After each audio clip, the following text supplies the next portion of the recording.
Et bonjour petite fougère de YouTube, on se retrouve pour une nouvelle VOD. Nous sommes à la suite de la précédente, on a juste fait une pause repas, c'était très bien la pause repas, c'était très bien la pause, c'était très bien pas l'ordon en fait, mais toutes les bonnes choses ont une fin. Ouais. Donc on s'y remet, nous allons faire la suite, nous sommes dans un nouveau chapitre, la révolution comme détermination à faire autre chose. Le déterminisme spinozien vient alors faire dérailler, excusez-moi, j'ai eu un lapsus, excusez-moi. Donc je reprends, le déterminisme spinozien vient alors faire dérailler toute l'opération, puisqu'il tient à la fois à la destitution du sujet souverain et l'histoire. En tout cas selon Lordon. Non pas sous l'espèce d'une philosophie de l'histoire, en tout cas si on l'entend par là une pensée de son cours téléologique. Pour le coup, la chose est radicalement absente de son œuvre qui pourchasse méthodiquement tout finalisme. Éthique 1, appendice. Mais sous l'espèce d'une pensée du changement, de la bifurcation, de la crise, du changement déterminé par des causes. Ne faut-il pas que quelque chose se soit produit, et produit ses effets en les individus, pour que ceux-ci, qui prenaient d'ordinaire le chemin de leur poste de travail, prennent tout d'un coup celui du piquet de grève, ou bien qui votaient gentiment commencent à dépaver les rues. Et le pouvoir managérial ou politique, toujours interloqué en ces circonstances, de se demander mais quelle mouche les a piqués. Alors là encore une fois mon problème principal, c'est ce côté vraiment où comme il est vraiment dans le déterminisme, pour lui les gens ne sont absolument pas en mesure d'avoir des cognitions en fait, vraiment. C'est un truc où ça ressort quand même de manière constante, c'est ce côté où on n'est qu'une masse, on n'est qu'une foule sans capacité à avoir nos réflexions, à se dire que peut-être que là, le mode d'organisation actuel ne va pas, que peut-être le rapport de force, même s'il est pourri, peut-être que là on a quand même envie d'aller se lever contre parce que ça va vraiment pas, que c'est plus ok, etc. Non, vraiment, on est juste une masse informe et puis basta. Et j'avoue que ça me fume quand même, cette capacité qu'il a à toujours rester dans cette vision-là, pour moi, qui est quand même vachement éclatée. Mais bon, bref. Éternelle question qui signe l'ignorance des pouvoirs séparés, mais qui dit bien quelque chose de son principe. L'on cumule souterrain d'insatisfaction, abus de pouvoir contemporain, où l'un par-dessus l'autre, en effet, ils ont été piqués. Et c'est cette piqûre qui les a déterminés à faire des choses qu'ils ne faisaient pas jusqu'alors. Car voilà toute l'affaire, on peut être déterminé à prendre de nouvelles directions. Ce n'était pourtant pas très difficile à concevoir. Et ce côté-là, vous voyez, très...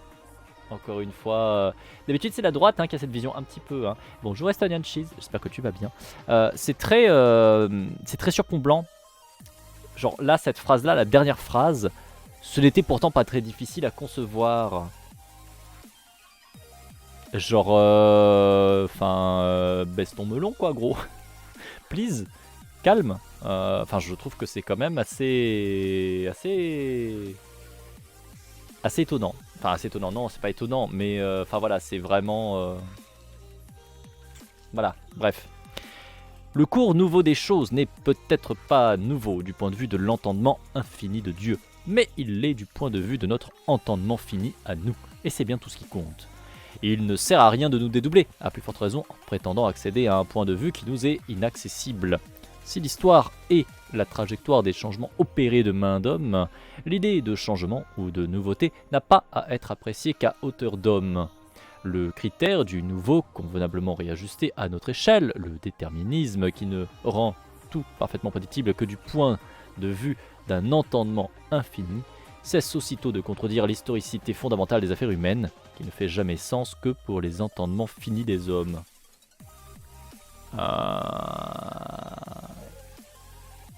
Qu'est-ce qui s'est passé encore? On a eu un trou de balle qui est venu faire des conneries.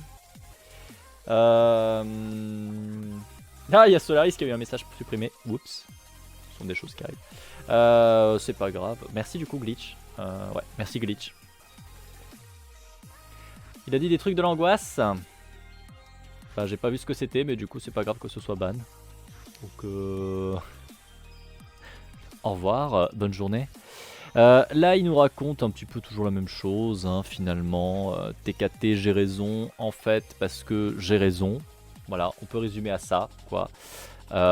C'est vraiment systématiquement la même chose. C'est que, de toute façon, pile, il gagne, face, tu perds. Voilà. Les sources, quoi. Non, non, voilà. Il a fait son jeu d'esprit. Dans son jeu d'esprit, ça permet de déterminer qu'il a raison et que la pensée spinoziste a raison. Donc, on a raison. Voilà. Enfin, je vois même pas quoi vous dire de plus là-dessus parce que, en fait, c'est vide. Enfin, j'ai même pas de spécialement de prise, quoi, pour revenir là-dessus, pour rebondir. Les négateurs du pouvoir transformateur du déterminisme tombent donc sur un os avec Spinoza. Tu t'avances bien, mais bon. Celui-ci affirme le déterminisme et la possibilité de la crise, lui dit sédition. Il est vrai qu'à certains égards, Spinoza considère que les révolutions finissent mal en général. Supprimant le tyran sans supprimer les causes de la tyrannie, elles ne font le plus souvent qu'installer un nouveau tyran à la place du précédent. C'est peu dire que Spinoza n'est pas d'un grand optimisme politique, il est strictement proportionné au rude réalisme de sa vue sur les passions collectives. Mais là n'est pas la question en fait. S'il est bien une chose qu'il ne nie pas, c'est que la politique connaisse des ébranlements et que les ordres institutionnels soient périssables. Il en fait même le cœur de toute sa pensée politique.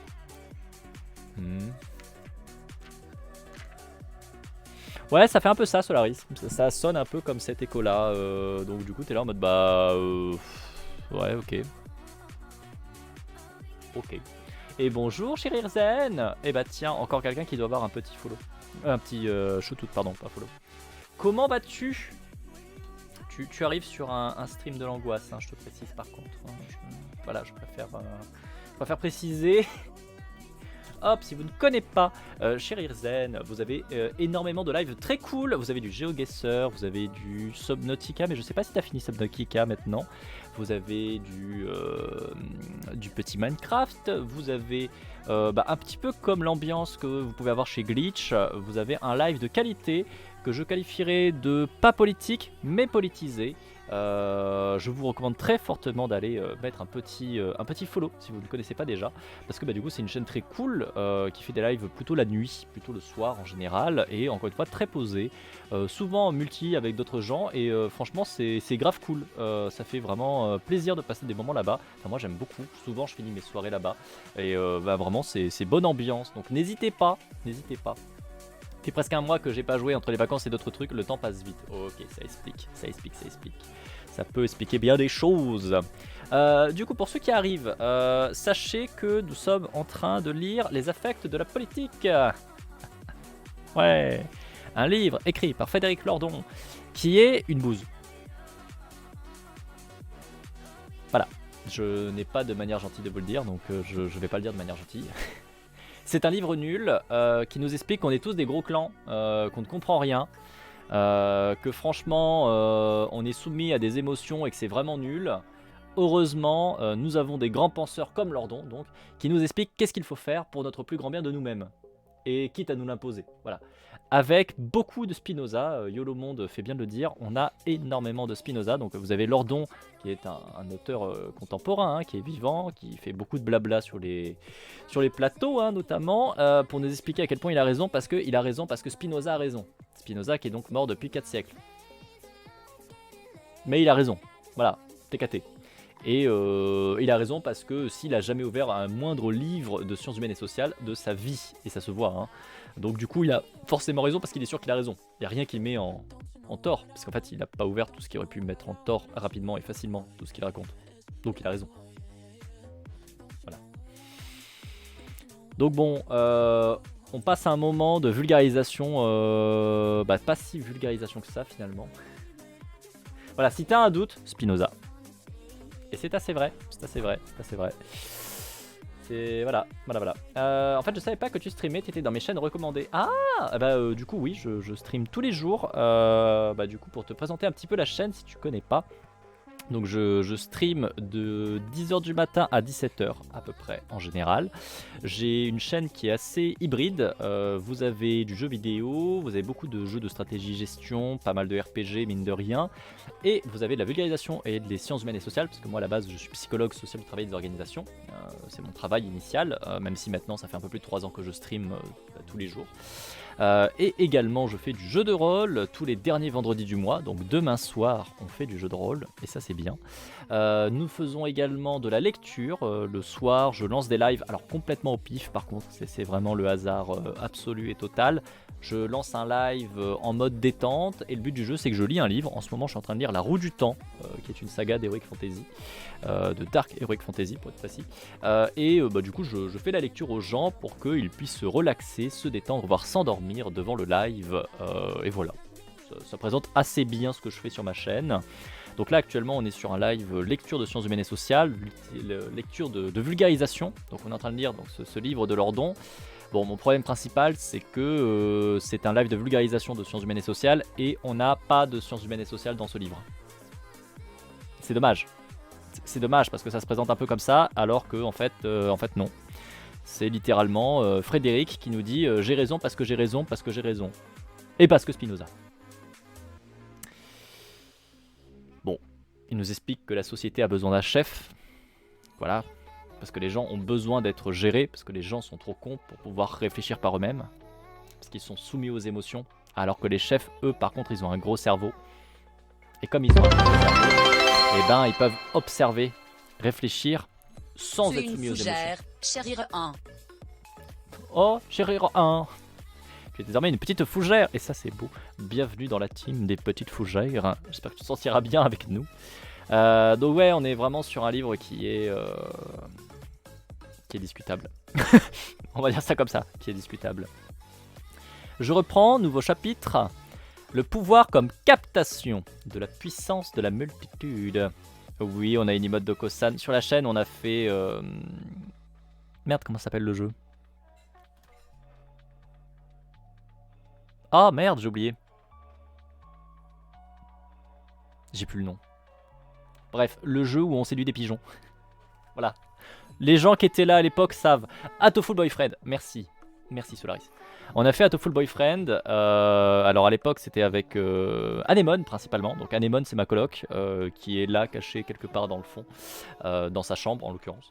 Donc du coup c'est assez exceptionnel quand même. Hein. On va pas se mentir qu'il est assez incroyable. Et Oko-san. Oko-san. Le meilleur personnage. Évidemment. D'ailleurs, nous avons un let's play en ce moment de Stellaris où Anemone a créé un peuple d'Oko-san. Donc pour ceux qui ne savent pas, Stellaris c'est un jeu de gestion stratégie dans l'espace. Vous gérez une nation spatiale. Et donc l'intérêt c'est que vous pouvez créer vos peuples. Et donc du coup, moi ce que je fais c'est que je demande aux gens du chat de faire un peuple. Je crée en jeu un peuple à leur image, tel qu'ils le souhaitent. Et donc du coup, Anemone a fait un peuple... elle aussi, qui donc s'appelle les Oko-san, qui sont apparus, parce que du coup c'est vous créez vos peuples, et en fait quand je lance une partie, ça va choisir parmi les peuples créés, s'ils apparaissent ou pas. Et donc ça a choisi le peuple d'Oko-san, donc on a des Oko-san, donc des pigeons incroyables, qui vénèrent évidemment le flanc, c'est une évidence, et qui sont des racistes bien consommés aussi, accessoirement, et esclavagistes aussi je crois. On a vu que c'était pas très ouf, le peuple a un peu mal évolué au cours du temps, ils sont discutables, dirons-nous. On va dire ça comme ça. Je sais pas ce qui s'est passé, mais j'avais pas souvenir d'Oko-san comme ça, par contre, moi, dans le jeu. Ouais, il y a eu un petit écart. Oui, ce sont des choses qui arrivent. Donc je reprends, la lecture.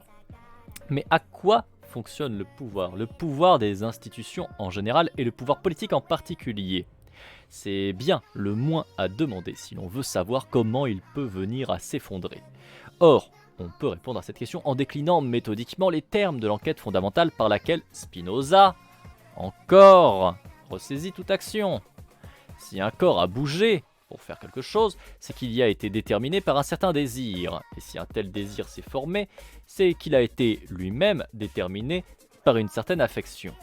À l'évidence, nos corps font des choses particulières quand ils rencontrent les institutions du pouvoir. Le pied appuie sur la pédale de frein pour arrêter la voiture quand il y a un feu rouge. Les mains sortent les papiers ou se lèvent devant un policier. Ou des balles rentrent, mais bon bref, ça on va peut-être pas en parler.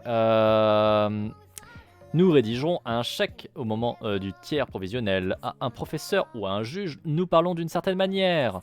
En temps ordinaire, nous nous rendons au bureau du vote à intervalles réguliers, etc., etc. Comme les institutions du pouvoir nous donnent-elles le désir d'accomplir ces mouvements accordés à leurs réquisites? Parce que les rencontrant, nous en sommes affectés. Si elles ont le pouvoir de nous affecter, c'est donc par définition qu'elles ont une puissance. Et voilà un premier résultat. Les institutions en général, les institutions du pouvoir en particulier, ont une puissance, sont des puissances. Si c'est un corps à bouger, c'est que Spinoza l'a voulu. Oui.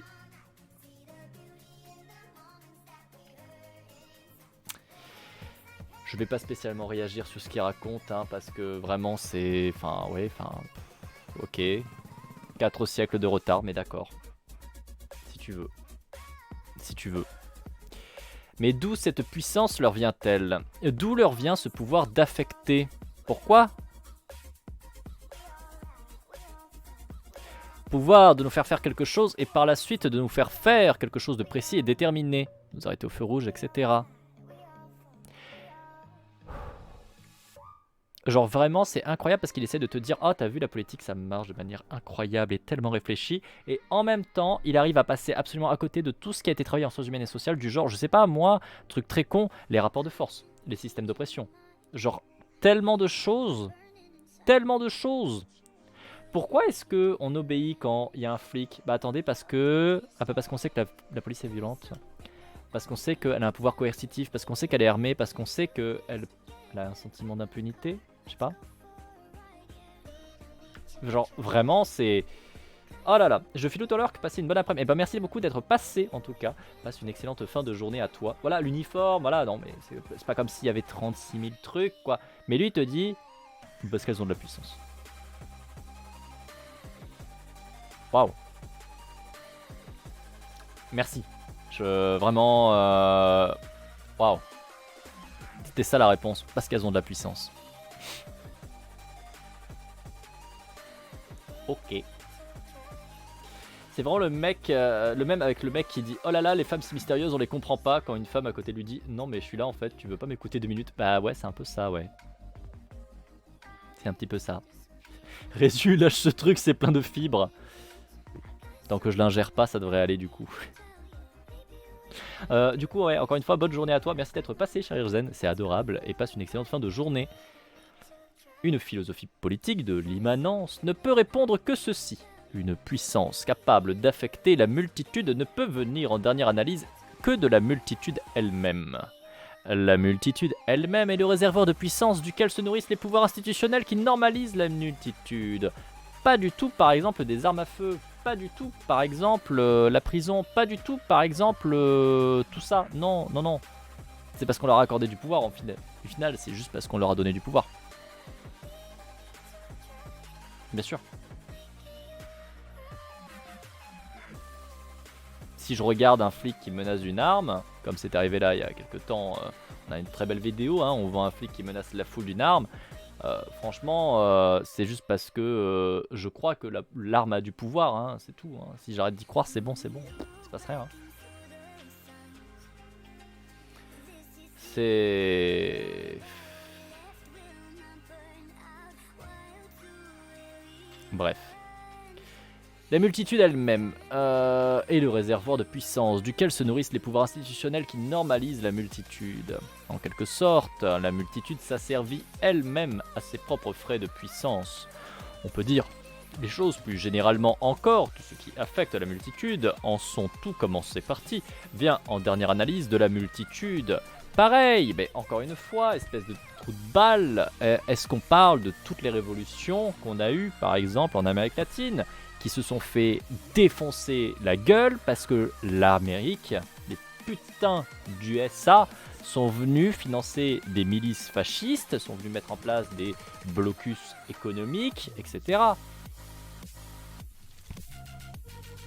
Ouais, je présume que du coup il va nous dire ouais mais c'est la multitude parce qu'ils étaient plus nombreux. TKT. C'est la multitude humaine qui du coup veut le capitalisme, TKT. C'est la multitude humaine qui bien sûr maintient un système pareil. D'ailleurs c'est pour ça que finalement hein, ça bouge pas sur d'autres questions, hein. C'est parce que c'est la multitude, TKT. Les problèmes de, par exemple je sais pas moi, de misogynie. Non mais TKT.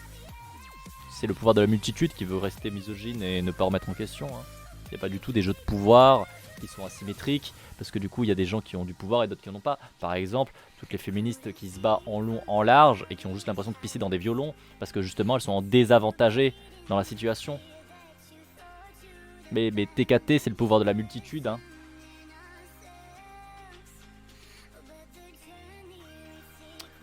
Bref, la condition passionnelle la plus générale de la multitude a la forme de l'auto-affection.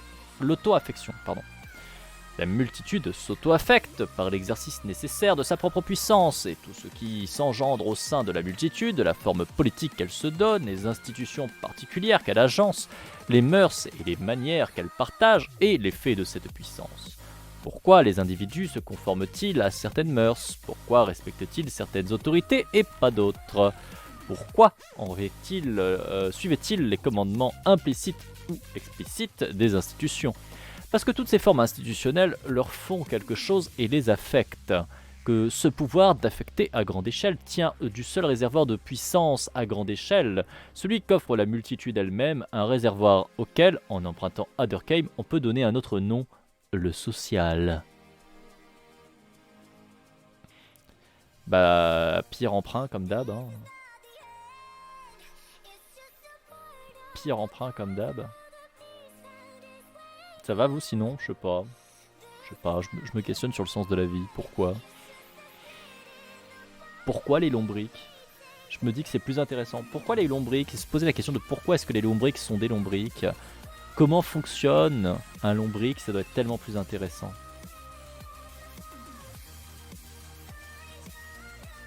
C'est vrai qu'il a pas que Spinoza comme bref. Une fois il a fait référence à Durkheim. C'est la première fois qu'il fait référence à Durkheim, hein, du livre, hein, je crois. On est page 108. Hein. Genre... Et puis du coup, pour dire un truc qui n'est pas spécialement ce que dirait un Durkheim, quoi. Donc, bon, bref.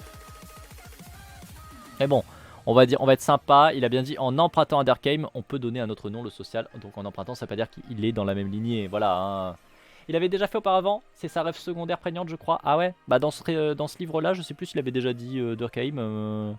Il a dit Bourdieu 5 ou 6 fois, il s'est planté 4 ou 5 fois en le citant, ceci dit. Il a cité 2-3 autres philosophes. Mais Durkheim, j'avais pas souvenir qu'il l'avait fait. Mais il a peut-être fait effectivement, hein, c'est possible, c'est possible. Je reprends la lecture. Que la multitude soit l'origine de toutes les créations institutionnelles, c'est la chose qui échappe le plus aux individus de la multitude, qui entretiennent individuellement avec les institutions un rapport d'extériorité, qui ne parviennent pas à y reconnaître leur création collective.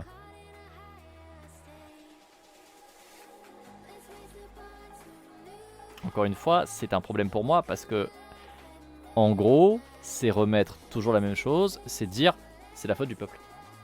En fait, le peuple est con. En fait, le peuple ne sait pas gérer. Enfin, le peuple n'a pas ouvert les yeux, mais ils se rendent pas compte que là, quand même, c'est un peu... En fait, on a un BHL de gauche. Bah, ouais, c'est un peu l'idée. Hein. Ouais, c'est un peu l'idée. On a des profils finalement relativement équivalents. Hein. Donc bon. Donc dans l'idée, en fait, ce qu'il nous dit, c'est... en fait, c'est parce qu'on leur donne du pouvoir qu'ils ont non.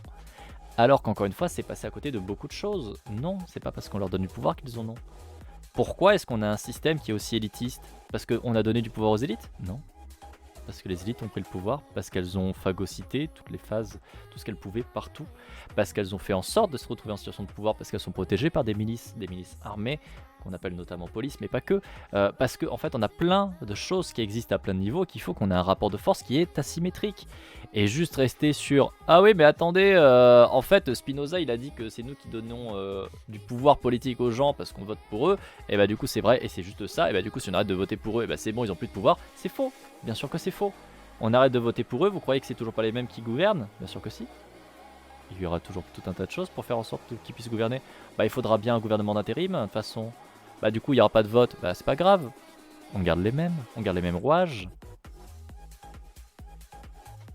Et j'en passe et j'en passe. Enfin vraiment on est sur ce genre de truc. Et c'est incroyable de voir ça en fait. C'est incroyable de voir ça. Voilà, ça sera pas exactement les mêmes, ça sera le cousin ou le frère. Eh franchement ça va, c'est pas le même hein. Tout est changé. Tout est changé, voyons. Oh. Et ça me fume, quoi. Ça me fume. Vraiment, cette réflexion qui n'est juste pas là. Parce que c'est ça le problème, hein. C'est que la réflexion n'est juste pas là. Il n'est pas en train de réfléchir à cette problématique-là. Il nous dit juste, Spinoza a dit ça, donc ça, point. Et ça s'arrête. Il y a tellement de choses à creuser, tellement de choses à aller voir que non. On s'arrête là, on va pas plus loin. Et c'est globalement systématique dans tout le récit qu'il nous a fait. Depuis 108 pages. Et effectivement, pour l'anecdote, BHL à la base c'est quelqu'un qui se veut de gauche, hein, tout comme les Frickencote, etc. Onfray aussi, hein, et qui se définissait comme la nouvelle gauche dans la fin des années 70-80. Peut-être, je ne saurais pas dire si c'est dans ces années-là, mais effectivement, on est sur des penseurs qui se voient comme les penseurs, notamment à la base de gauche, etc. Et vous allez tomber sur pas mal de gens qui ont ce genre de retour-là. Vous avez des artistes aussi qui ont le même genre de retour. Si vous prenez un truc très con, quelqu'un qui a été mis très en avant pendant pas mal de temps, parce que vous avez vu comment il parle bien, comment il réfléchit, etc. Un acteur français. Vous allez voir, c'est marrant. Il a une phrase récurrente qui sort depuis 20 ans. Ah, mais moi, j'aimerais tellement être de gauche, hein. Ah, cette pureté qu'ils ont, cette croyance qu'ils ont en leur éthique, en leur idéologie, je trouve ça beau. Non, pas Lindon, ça pourrait, ceci dit. Mais non, je pensais pas à Lindon.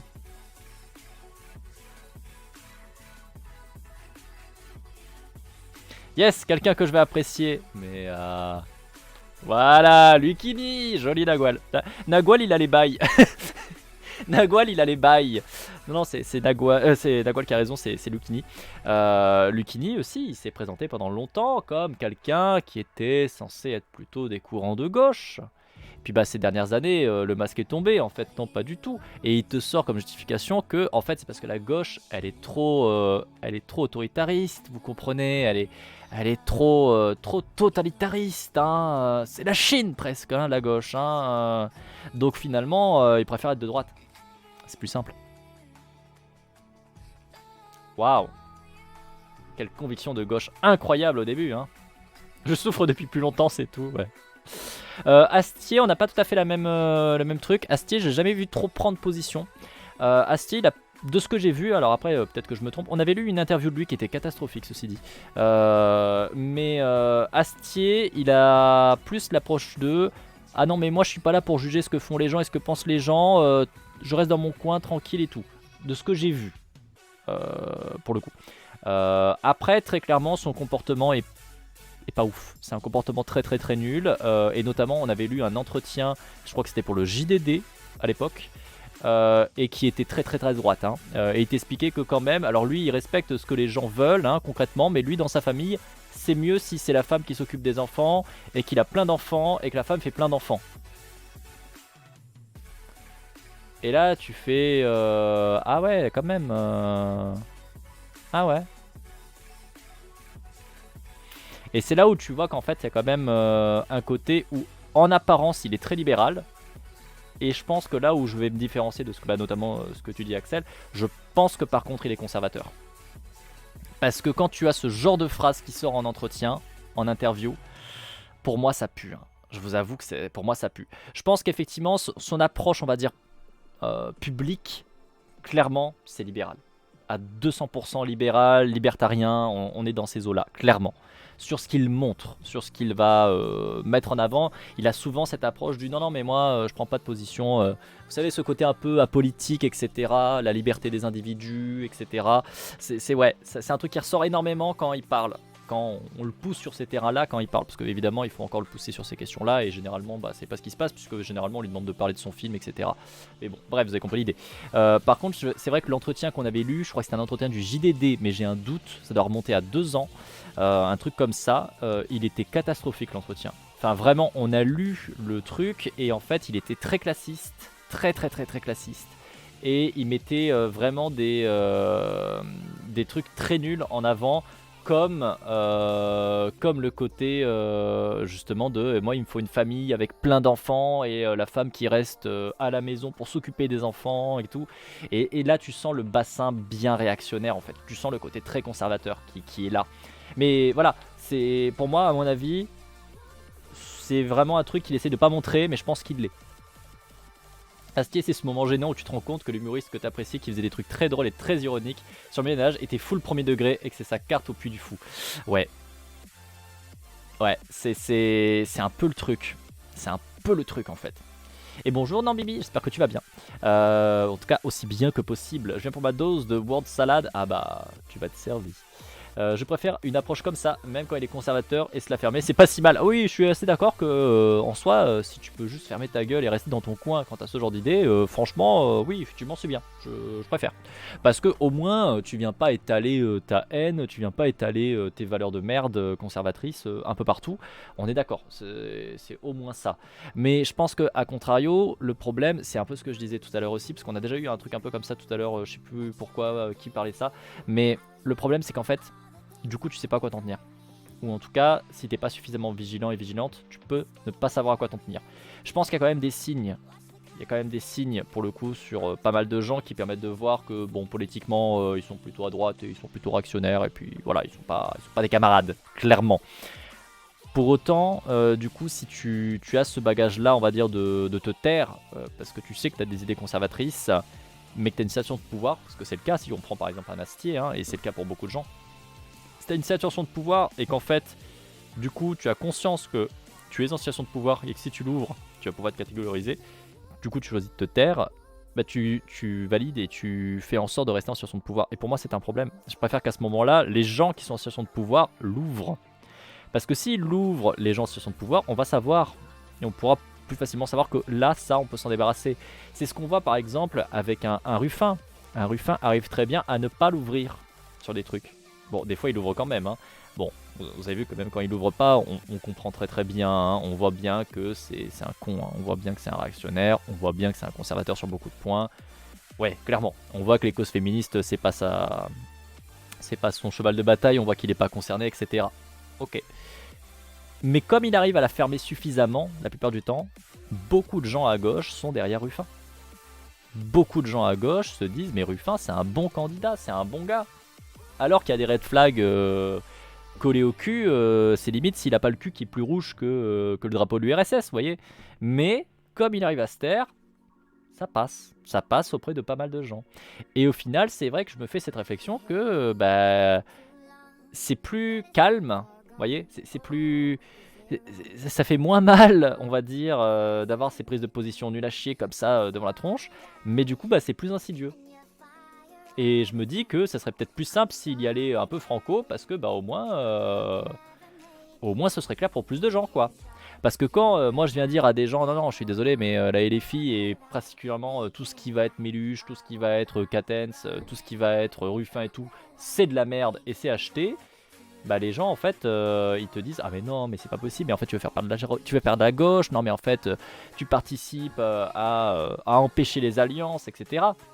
Alors que clairement je suis désolé mais non en fait. Clairement, non, on peut pas s'allier avec ce genre de personnes. Parce que les seules personnes qui peuvent s'allier avec lui, ce sont ceux qui sont déjà de son côté. Tous les gens qui sont en train d'être foutus sous le bus, ils vont toujours être foutus sous tout le bus et ils peuvent pas s'allier avec lui. Pas parce qu'ils en ont pas envie, parce qu'ils sont en train de passer sous le bus en fait. Je peux aller derrière Ruffin moi aussi, comment, quoi, mon marteau ça se passe. Alors j'ai vu qu'il y a une vidéo de Contreforêt qui est sortie, par contre j'ai pas regardé parce que du coup je suis en live. Mais j'ai vu passer que la vidéo de Contreforêt, je pense que je la regarderai ce soir. Ruffin, la politique c'est son boulot, Astier c'est moins, même si la politique oriente un travail artistique, c'est pas le cœur du truc non plus. Alors oui et non, ça serait aussi oublié, je pense que une position d'influence, ça a un impact. Le fait est que si tu prends un Astier, il a une position d'influence, on le voit. Et c'est ça le souci. C'est que si on réduit à oui mais lui c'est son métier, c'est la politique, donc lui il faut tacler, mais lui c'est juste un artiste, donc en fait on peut se permettre d'être moins moins tatillon quoi. Pour moi c'est un danger, parce que si on fait ça on va laisser passer des trucs, et le problème c'est que des milieux artistiques vont infuser petit à petit, et on va se laisser avoir par des idées complètement pourries, et ça va se répandre, et ça va être de la merde. Enfin aujourd'hui, si on prend ce compte là, la plupart des journalistes ne sont pas des politiques. Pourtant, de fait, les médias actuels, leur manière de fonctionner, fait factuellement avancer les idées réactionnaires. Pourtant, leur métier, c'est pas la politique. Mais c'est ce qu'ils font. Vous voyez, c'est dans ce sens-là que pour moi, du coup, ça pose problème. Si on met une limite sur « Ah oui, mais là, c'est métier politique. Oh, mais là, c'est pas métier politique. » Le problème, c'est qu'il faut se rendre compte que tout est politique. Tout ce qu'on fait est politique. À partir du moment où c'est pas toi dans ta chambre par rapport à toi-même dans ton lit, voilà, peu importe le sujet, hein, je veux dire, c'est politique. Tu le fais devant quelqu'un, tu le fais en place publique, tu le fais avec d'autres gens, c'est politique. C'est politique. Ça a une portée politique. Quand on est en plus sur ça des positions de pouvoir, et être un artiste est une position de pouvoir, quand tu es un Astier, quand tu me dis l'artiste Jean Eudes qui fait 3 tableaux qui sont représentés viteuf dans son village au fin fond du Var n'est pas une position de pouvoir, je te dis d'accord. Tu me dis Astier qui a fait du financement participatif, qui a un spectacle, qui a mis en avant par exemple des gens comme Y Penser, etc. avec ses spectacles, il a une portée politique. Il a une influence politique. Il fait avancer un agenda politique. Qu'ils s'en rendent compte ou qu'ils s'en rendent pas compte, ça n'a pas d'importance. La plupart des gens n'ont pas conscience de leur prise de position, de leur positionnement politique. Ça n'empêche pas qu'ils en ont un. Parce que ce que tu considères comme normal, ce que tu considères comme étant la norme, ce que tu considères comme étant devant être ce qui doit être mis en avant, c'est une position politique. Et le fait est que ça fait avancer ça. Et en plus, voilà, je vais être assez d'accord avec ce que dit Sansai, quand tu as des élections, c'est les mêmes artistes qui ne se privent pas d'user de leur influence pour faire voter pour un candidat ou un autre. Donc en fait, pour moi, c'est pas, j'ai pas plus de tolérance. Personnellement, j'avoue que je vois pas pourquoi avoir plus de tolérance pour un artiste ou qu'un politique. Parce que le fait est que pour moi, c'est au même niveau, ça ne change rien. Ça ne change rien. Je pense que vraiment, c'est dangereux que d'avoir une séparation, on va dire, dans le jugement des actions et des idées et des comportements, etc., entre les politiques et les autres métiers, quel que soit l'autre métier, artiste ou pas artiste. Parce qu'encore une fois, ça serait mettre de côté l'influence qu'ils ont. C'est un peu comme si vous avez des gens qui vous disent « Non mais écoutez, moi, vous voyez, je sais que les pubs font de l'influence, donc je ne suis plus soumis aux pubs. » Bah non. Un artiste, il te dit pas frontalement je fais avancer cet agenda politique. Il doit même pas en avoir conscience. Il peut être totalement convaincu qu'il ne le fait pas. Mais le fait est que, de fait, il le fera. Parce que politiquement, il est placé. Parce que idéologiquement, il est placé. Qu'il en ait réfléchi à la question ou pas, ça ne change rien. Il l'est. Il est placé politiquement. Et quand il est un artiste, ou n'importe quel autre métier en vrai, il va faire avancer ces idées-là. Il va faire infuser ces idées-là dans ce qu'il crée. Parce que ce qu'il crée dépend de lui, de son bagage. Et donc, son bagage, c'est aussi ses croyances politiques, c'est aussi son idéologie politique. C'est pour ça que sur des métiers, et particulièrement sur des métiers comme un Astier ou autre, qui sont des influenceurs, on va dire des artistes qui ont une influence dans les productions sociales, etc. Parce que si vous prenez Kaamelott, Kaamelott a une influence monumentale, socialement parlant. Ça a été repris, ça est devenu des codes qui se sont appropriés certains groupes sociaux, etc. Enfin, c'est vraiment une influence quand même sociale particulièrement forte. Étonnamment, hein, quand même. De fait, il y a forcément un certain nombre de ces idées qui ont infusé là-dedans. De fait. Et qui ont pu valider, qui ont pu réduire certains comportements. Valider des comportements problématiques, réduire la portée de certains comportements problématiques. Quand tu donnes une figure finalement plutôt agréable et rigolote à un personnage qui est un connard fini, qui se comporte égoïstement du début à la fin de Kaamelott, qui n'hésite pas à trash talk et à laisser tomber ses potes, mais que tu lui donnes une figure, encore une fois, sympathique, tu diminues la portée de ses actes négatifs, tu diminues le jugement qu'on peut en avoir, tu fais passer la pilule, tu normalises ce genre de comportement. Et encore une fois, tu peux tout à fait ne pas en avoir conscience, tu peux tout à fait même penser faire l'inverse. Ça change pas que c'est quand même ce que tu fais. Et là, je pense à un personnage en particulier qui est très connu dans Kaamelott, qui est très très mis en avant avec son camarade Perceval. Et pourtant, il a des comportements qui sont horribles tout le long, notamment avec Perceval, mais pas que, avec plein de gens. Mais plein de gens le voient bien. Plein de gens le voient comme quelqu'un qui est un good guy. Ouais, il est rigolo. Non, pas Arthur. Ah, celui qui est avec lui, c'est Cardoc, de tête. Je crois le nom. C'est vraiment juste un connard fini, misogyne et compagnie. Et vraiment, tout le long de la série, de la première saison à la dernière et au film, il a des comportements qui sont nuls à chier, égoïstes, misogynes et compagnie. Il est immonde. Sauf que on passe plein de moments à avoir ce comportement qui est finalement mis en mode ça va. Et quand même, il est un peu touchant. Quand même, he's ok. Et là, on est sur un personnage qui est quand même clairement montré comme étant un trou de balle. Vous voyez? Mais je te dis pas qu'il faut tout jeter, c'est pas le propos. Axel, je te dis pas il faut jeter tout Kaamelott, il faut jeter tout Astier et puis Basa. Non, c'est pas le problème. Ce que je dis, c'est que si tu pars du principe qu'il faut avoir plus de tolérance avec un artiste qu'un politique, pour moi, c'est ne pas se rendre compte de certains leviers qu'il peut y avoir et se faire avoir potentiellement. J'entends parfaitement que tu peux avoir des représentations qui sont développées par ces personnes-là qui sont très cool et qui sont ultra agréables à avoir quand il n'y en a pas avant, à 200%, vraiment. Mais pour moi, ça ne veut pas dire que pour autant, il faut du coup moins juger le comportement de l'artiste qui est derrière, en l'occurrence Arthur Astier, Alexandre Astier, qui a des prises de position nul à chier. Son œuvre, c'est une chose, mais le fait est que son œuvre est matinée par qui il est, par ce qu'il y a mis, qu'il en ait eu conscience ou pas. Ok, il a mis un Perceval qui permet d'avoir une représentation autistique. Très bien. De fait, il a aussi mis en avant des comportements extrêmement nuls à chier, dégueulasses, qu'il a normalisés, qu'il a fait passer pour rigolo, pour sympa, pour mignon. Tu peux pas l'enlever non plus, en fait. Et c'est ça le problème. C'est qu'à partir du moment où tu vas te dire je vais donner plus de tolérance à un artiste qu'à un politique, parce que le politique c'est son métier, la politique, pour moi c'est un problème. Pour moi c'est un problème. Tu peux pas juger non plus un professionnel de la politique et un amateur sur le même niveau. Mais c'est pas ça que je juge. Je te juge pas sa capacité politique. Je te juge son influence. Je te juge la responsabilité qu'il a. C'est pas la même chose. Ce n'est pas la même chose. Je juge le fait que, en l'occurrence, il peut et il a mis en avant des comportements qui étaient nuls à chier.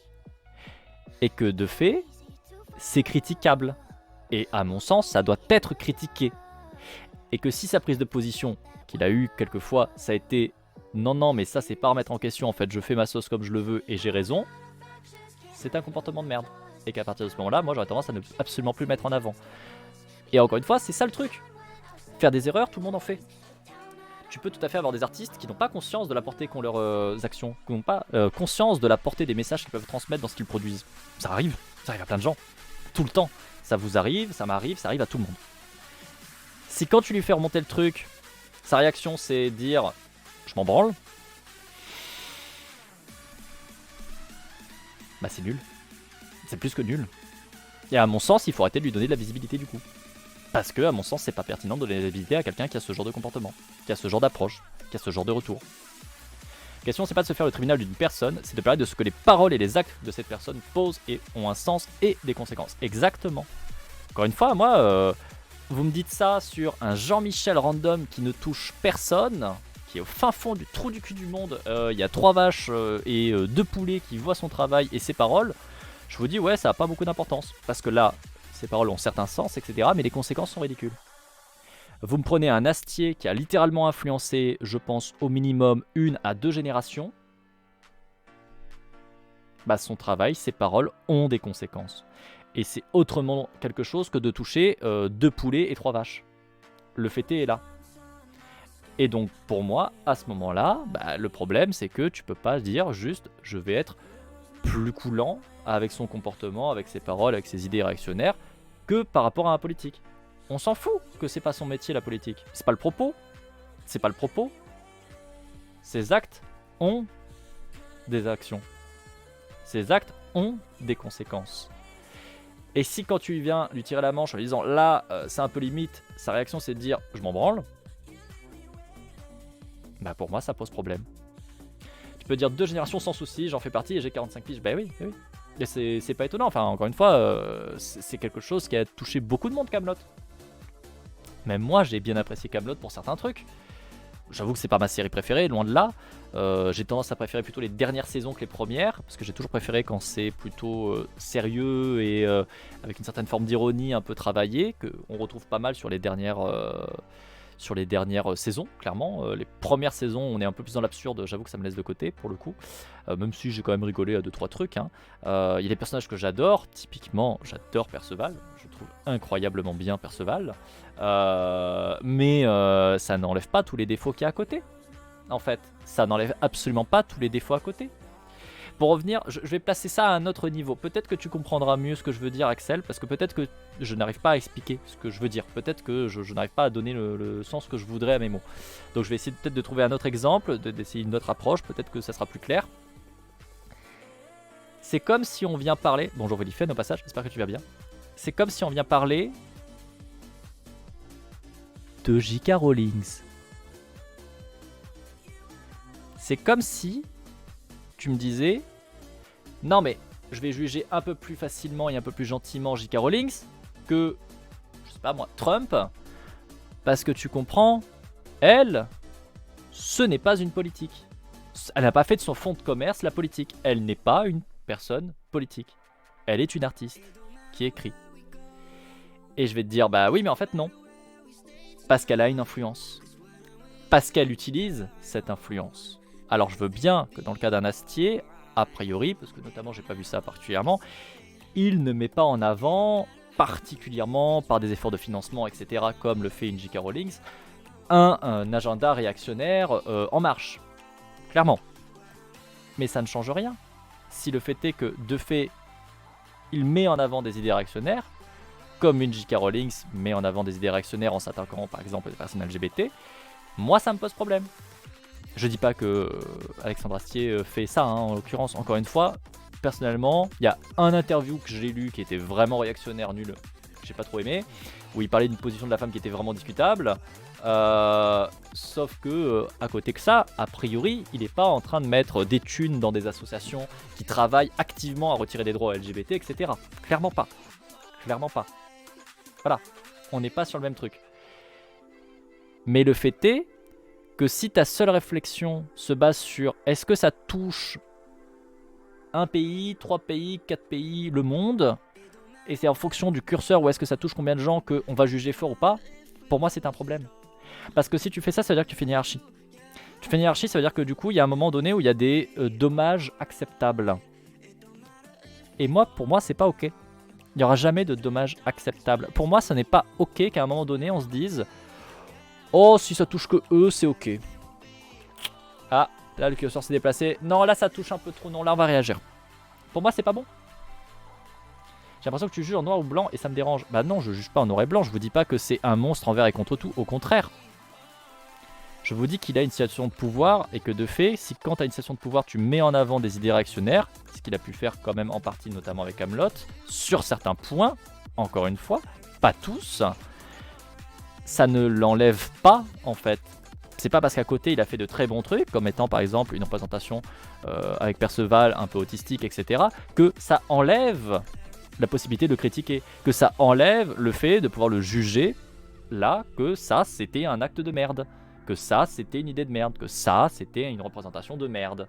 Quand tu viens mettre en avant un personnage qui est clairement misogyne et que tu le tournes en mode il est gentil, il est rigolo, il est sympa, c'est Caradoc, non, pour moi, c'est pas ok. Ça sera jamais ok.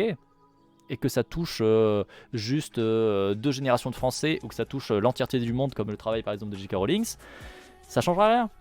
Ça ne changera rien. Ça ne changera rien. Cette personne a une influence non négligeable, de fait. Pour moi, à partir de ce moment-là, si elle met en avant des idées qui sont nulles, bah, c'est pas ok. Encore une fois, tout dépend aussi de derrière, qu'est-ce qui se passe.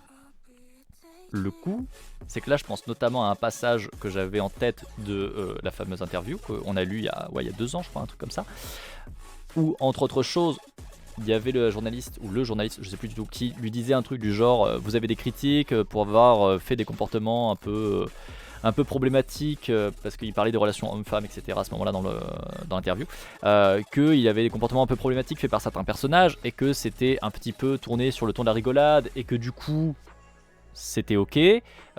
Comment est-ce que vous prenez ces critiques, etc. Et la réponse d'Astier avait été en gros, c'est moi l'artiste, je fais comme je le sens, si j'ai trouvé ça drôle, et ben c'est que c'était drôle. Alors peut-être qu'il y a des gens qui trouvent pas ça drôle, mais c'est juste que ça leur est pas destiné. Waouh, bravo, quel sens profond, vraiment de conscience, vraiment quelle remise en question incroyable, quelle prise en compte des paroles des gens. Waouh. Bah, moi je suis désolé, mais cet genre d'approche là, c'est nul à chier. Ce genre d'approche là, pour moi, ça me donne juste envie de lui dire bah va te faire foutre. Et de ne plus mettre en avant ce genre de personnes. Parce qu'encore une fois, il peut faire un très très bon boulot pour mettre en avant des gens à côté. Si là, sur ces questions-là, il est nul à chier, il est nul à chier. Point. Et c'est ça le truc en fait. Je suis pas en train de juger en noir et blanc, je vous dis pas ce n'est qu'une sombre merde. Il a peut-être très bien fait à côté. Cool. Là, il a fait de la merde. Ça, c'est de la merde. Il peut avoir fait 300 fois des repas très très bons à côté. Si ça c'est nul, ça c'est nul. Et moi c'est ça que je dis qui est nul. Je te dis pas que le reste est nul. Je dis ça c'est nul. Ce qu'il a fait là précisément, c'est nul. Et il en a rien à foutre. Et bah du coup pour cette raison là, j'ai pas envie de le mettre en avant. Quand bien même juste à côté, il a fait 3 fois des chefs-d'œuvre. Très bien, cool. Mais si pour avoir tes chefs-d'œuvre, t'es obligé de te taper l'entrée où il y a de la merde, et bah j'ai pas envie. C'est tout. Et encore une fois, c'est pas spécialement jugé en noir et blanc. C'est pas le principe. De toute façon, il faut se sortir de la tête l'idée qu'il y a des professionnels de la politique. Ouais, ça aussi, ça me dérange un petit peu, c'est vrai. Il y a des gens qui sont payés pour administrer l'État et tout, tout au plus. Je suis assez convaincu que la plupart des membres de cette communauté sont plus pointus sur les choses politiques à proprement parler que n'importe quel député LREM. C'est possible. Les bouges comme Astier qui se permettent de dire qu'ils ne se préoccupent pas de la politique, déjà pour commencer, bah, c'est des gens qui peuvent se permettre de ne pas faire de politique parce que le monde est plutôt taillé pour eux et que pour eux ça va plutôt bien. C'est exactement l'idée. C'est le genre d'individu où en fait il peut se permettre ça parce qu'il n'est pas concerné, parce qu'il s'en branle, parce que la société elle lui coule autour et qu'en fait elle est très douce quand elle lui coule autour. Elle lui fait un petit siège confortable. Et que en l'occurrence, quand t'as des gens qui disent ah, quand même là, toi tu participes parce que nous on soit pas dans des sièges confortables, ils lui disent je m'en branle. Bah, je suis désolé, mais j'ai pas envie de mettre en avant des gens comme ça. Je vous dis pas, vous avez pas le droit d'aimer. Je vous dis même, j'apprécie un certain nombre de choses dans Kaamelott. Mais la personne derrière, du peu que j'en ai vu, bah ça me donne pas très envie d'apprécier la personne. A priori. Mais je connais pas la personne, donc j'en sais rien. C'est juste les éléments publics que j'ai vu passer. Si ça se trouve, il est adorable, j'en doute un petit peu, mais si ça se trouve, il est adorable. Il est extrêmement progressiste et en fait, il est pas du tout réactionnaire, comme malgré des interviews un peu catastrophiques au JDD, admettons. Peut-être que finalement, il est excellent, incroyable, j'en sais rien. Mais que tu aies envie de plus de nuances, je le comprends.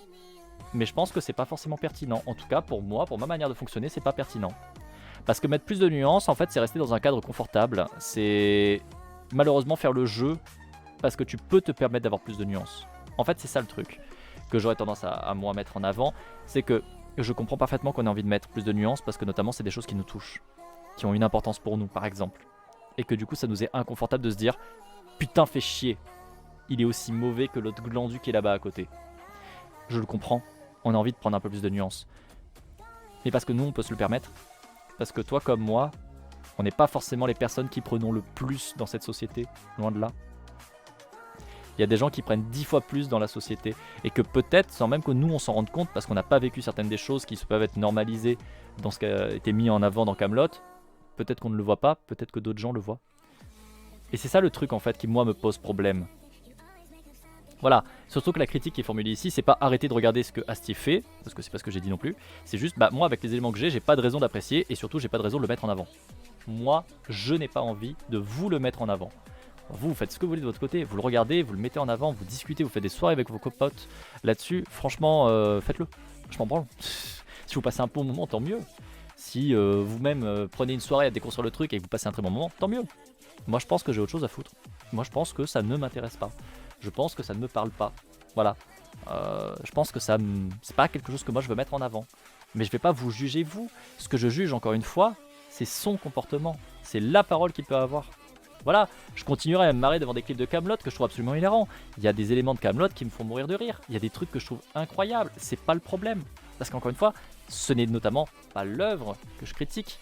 Ce que je critique, c'est l'approche de se dire, parce que c'est un artiste et pas un politique professionnel qui se référence dans le cadre des politiques professionnelles, alors je vais le juger plus gentiment pour les propos nuls. Non, moi je vais le juger de la même manière. Qu'il soit politique, qu'il soit artiste, qu'il soit quoi que ce soit, s'il dit et qu'il fait de la merde, eh ben je le jugerai pour ce qu'il a dit et ce qu'il a fait. Point. J'aurai un avis qui va se forger. Tout comme eux, ils se permettent d'avoir des avis qui se forgent sur nous. Parce que le Astier, comme je vous ai dit, c'est un peu la même chose que par exemple la Lucchini et compagnie, qui se permet d'avoir des prises de position et des visions sur la gauche qui sont quand même très discutables. Kaamelott, c'est le même niveau pour moi que Harry Potter. J'ai lâché le dernier avec beaucoup de douleur. Et ça peut se comprendre. Il y a des gens qui ont grandi avec Kaamelott. Encore une fois, moi je suis globalement passé à côté parce que c'était pas ce qui me parlait. C'est surtout les dernières saisons qui m'ont parlé. Mais ça m'a pas touché. Parce que j'ai jamais été très série, très télé, etc. Globalement, c'est pas ce que je fais. Moi, ce que je lis, moi je lis, justement, voilà. Moi c'est les bouquins qui sont mon truc. Il y a des bouquins, vous imaginez pas à quel point j'ai souffert en me rendant compte de tout le bagage nul à chier qu'il y a. Il y a quelques temps, je me suis relu ma saga littéraire qui était ma saga littéraire préférée. C'était le truc que je kiffais le plus.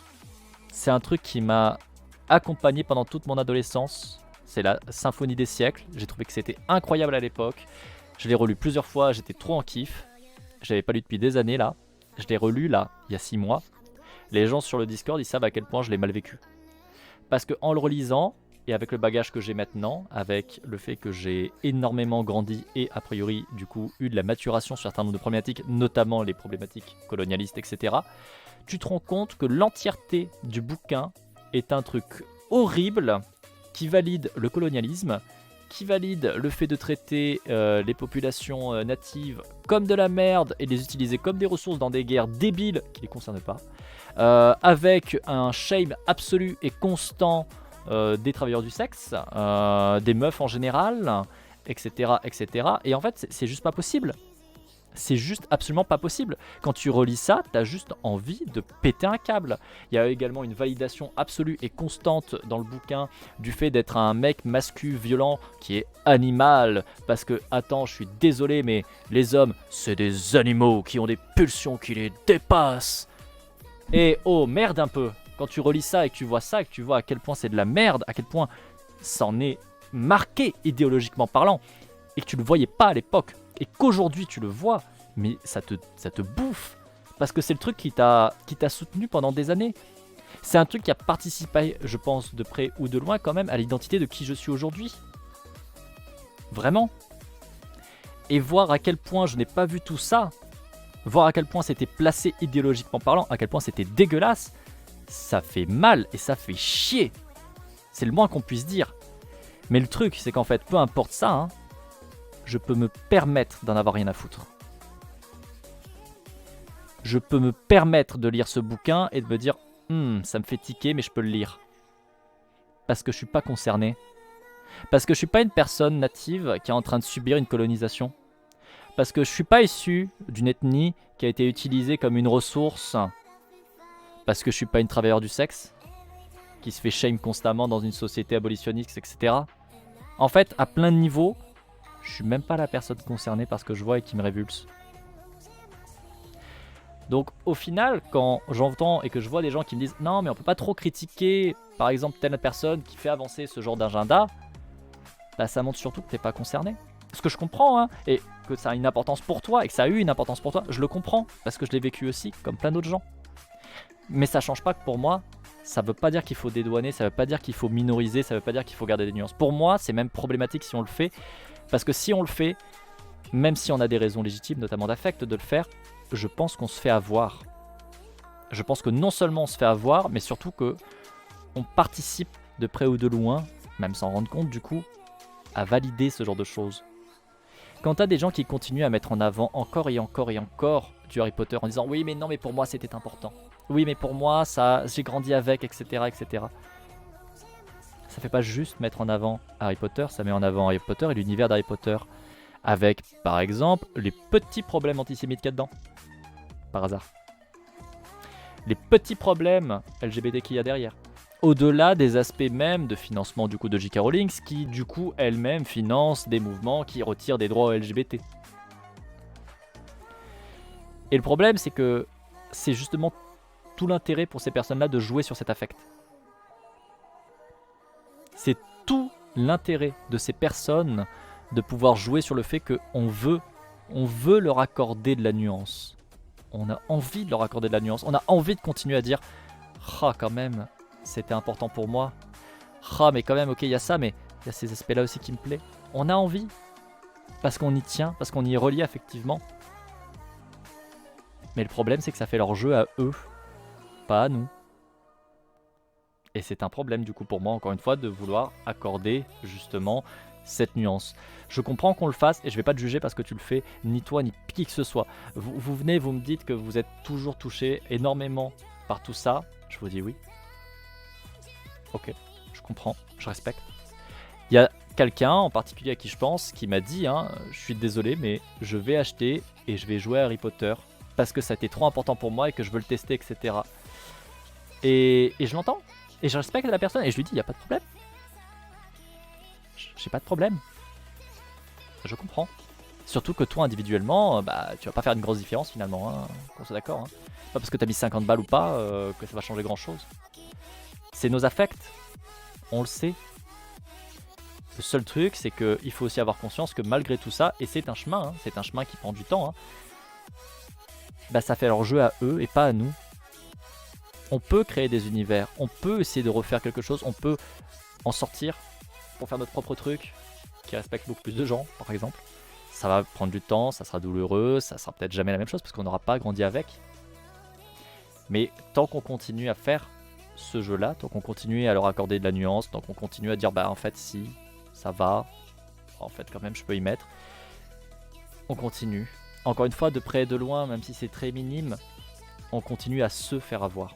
C'est nous qui nous faisons avoir, tous autant qu'on est. Bref, je me permets de rattraper un peu le chat parce que j'ai pas trop lu. Bien, on fait un club de faire le deuil de ses œuvres d'enfance. Ouais. J'ai peur du moment où je vais relire l'Assassin Royal. Après, c'est écrit par une meuf, donc mes espoirs me disent ah quand même, écrit par une meuf, ça devrait aller. Mais j'ai peur.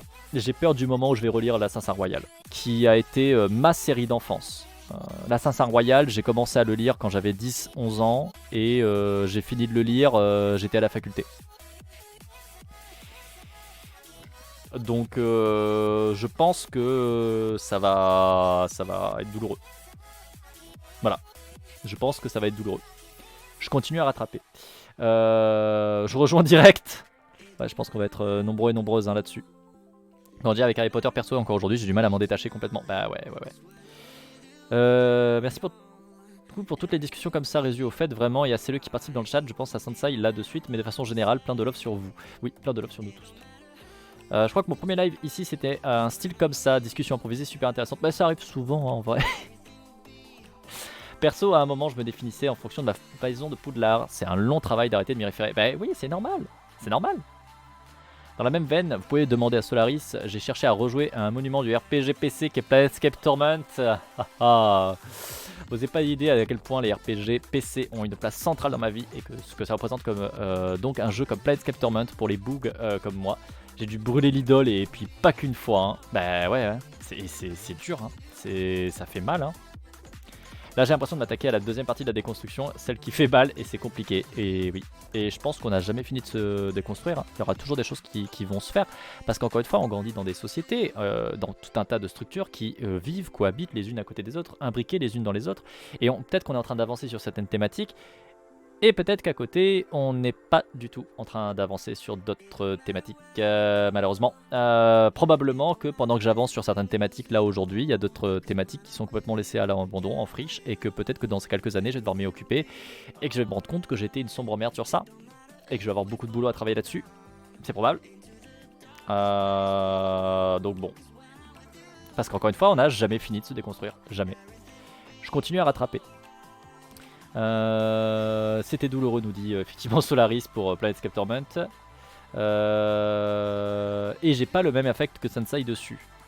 On peut pas se laisser attendrir par le rapport qu'on a à des artistes ou à des œuvres quand la vie de nos camarades minorités de genre racisés, andinois, etc. est en jeu en fait. Ouais, je suis assez d'accord. On parle pas d'enterrer nos affects, mais de pas mettre sous le tapis les conséquences politiques et l'influence qui en découle. Exactement. Je pense qu'indirectement, Anna Gatsby m'a pas mal aidé à ne pas systématiquement détacher l'artiste de l'œuvre grâce à ses propos sur Picasso. Seulement, et si vous ne l'avez pas déjà fait, regardez l'incroyable spectacle Nanette d'Anna Gatsby. Mais soyez dans un bon jour avant quand même, il n'est pas facile. Ah, cool. Je dirais même, regardez Nanette, Douglas et puis Something Special. Ok. N'hésitez pas à faire les recommandations hein, sur le Discord si jamais, pour le coup. Je continue à rattraper. Franchement, l'Assassin Royal, je les ai lus il y a 5 ans. J'ai trouvé bien. Genre, j'ai pas eu l'impression que ce soit truffé d'un truc catastrophique. Ah, ça c'est bien. Pour l'Assassin Royal, ma copine, qui est assez sensible à ces sujets-là, l'a lu il y a pas longtemps et encore dans la série. Et justement, elle trouve que c'est plutôt cool, mais j'irai pas jusqu'à dire que tu auras les mêmes ressentis qu'elle. Oui, après, moi, un truc que je prends en compte, c'est que je sais que typiquement, si vous regardez en ce moment, le soir, j'ai tendance à vous faire la lecture de Robert Jordan. En ce moment, je vous fais la lecture de La Roue du Temps, qui est là. La Roue du Temps, j'ai souvenir que je tiquais. J'ai souvenir que déjà, quand je l'ai lu, j'étais là en mode « Oh, il y a des trucs qui m'agacent. » Alors que, pour le coup, c'était pas le cas au niveau de ce qui est l'Assassin Royal. L'Assassin Royal, bon, quand je creuse, il y a 2-3 trucs qui me reviennent un peu en tête, mais dans la globalité, c'est pas trop le cas. Dans la globalité, j'ai pas de trucs qui m'ont fait tiquer à l'adolescence quand je l'ai lu. Et donc du coup, je me dis, bon, c'est bon signe. À côté de ça, c'est une meuf qui l'a écrit. Généralement, les meufs sont un petit peu plus chiadées au niveau de ce qu'elles écrivent quand même, parce qu'elles savent par exemple écrire des personnages féminins sans juste essentialiser à c'est une femme, elle est bonne. Voilà, hein, typiquement le problème qu'on a avec Robert Jordan actuellement, hein, c'est que toutes les 2 lignes il présente une meuf et il nous dit ah, elle est bonne. Parce qu'évidemment la seule chose qui est intéressante chez une femme c'est son physique. Putain quoi. Bref, donc toujours est-il que je me dis quand même, vu comme ça, je pense que ça peut passer. Ça peut passer. Il y a quand même des bons signes. Il y a quand même des bons signes. Qu'on verra quand je m'y remettrai, hein, mais voilà. Là, j'ai envie de me refaire la série des Rick Riordan dans l'ordre de sortie pour voir l'évolution. Je ne sais pas du tout qui c'est.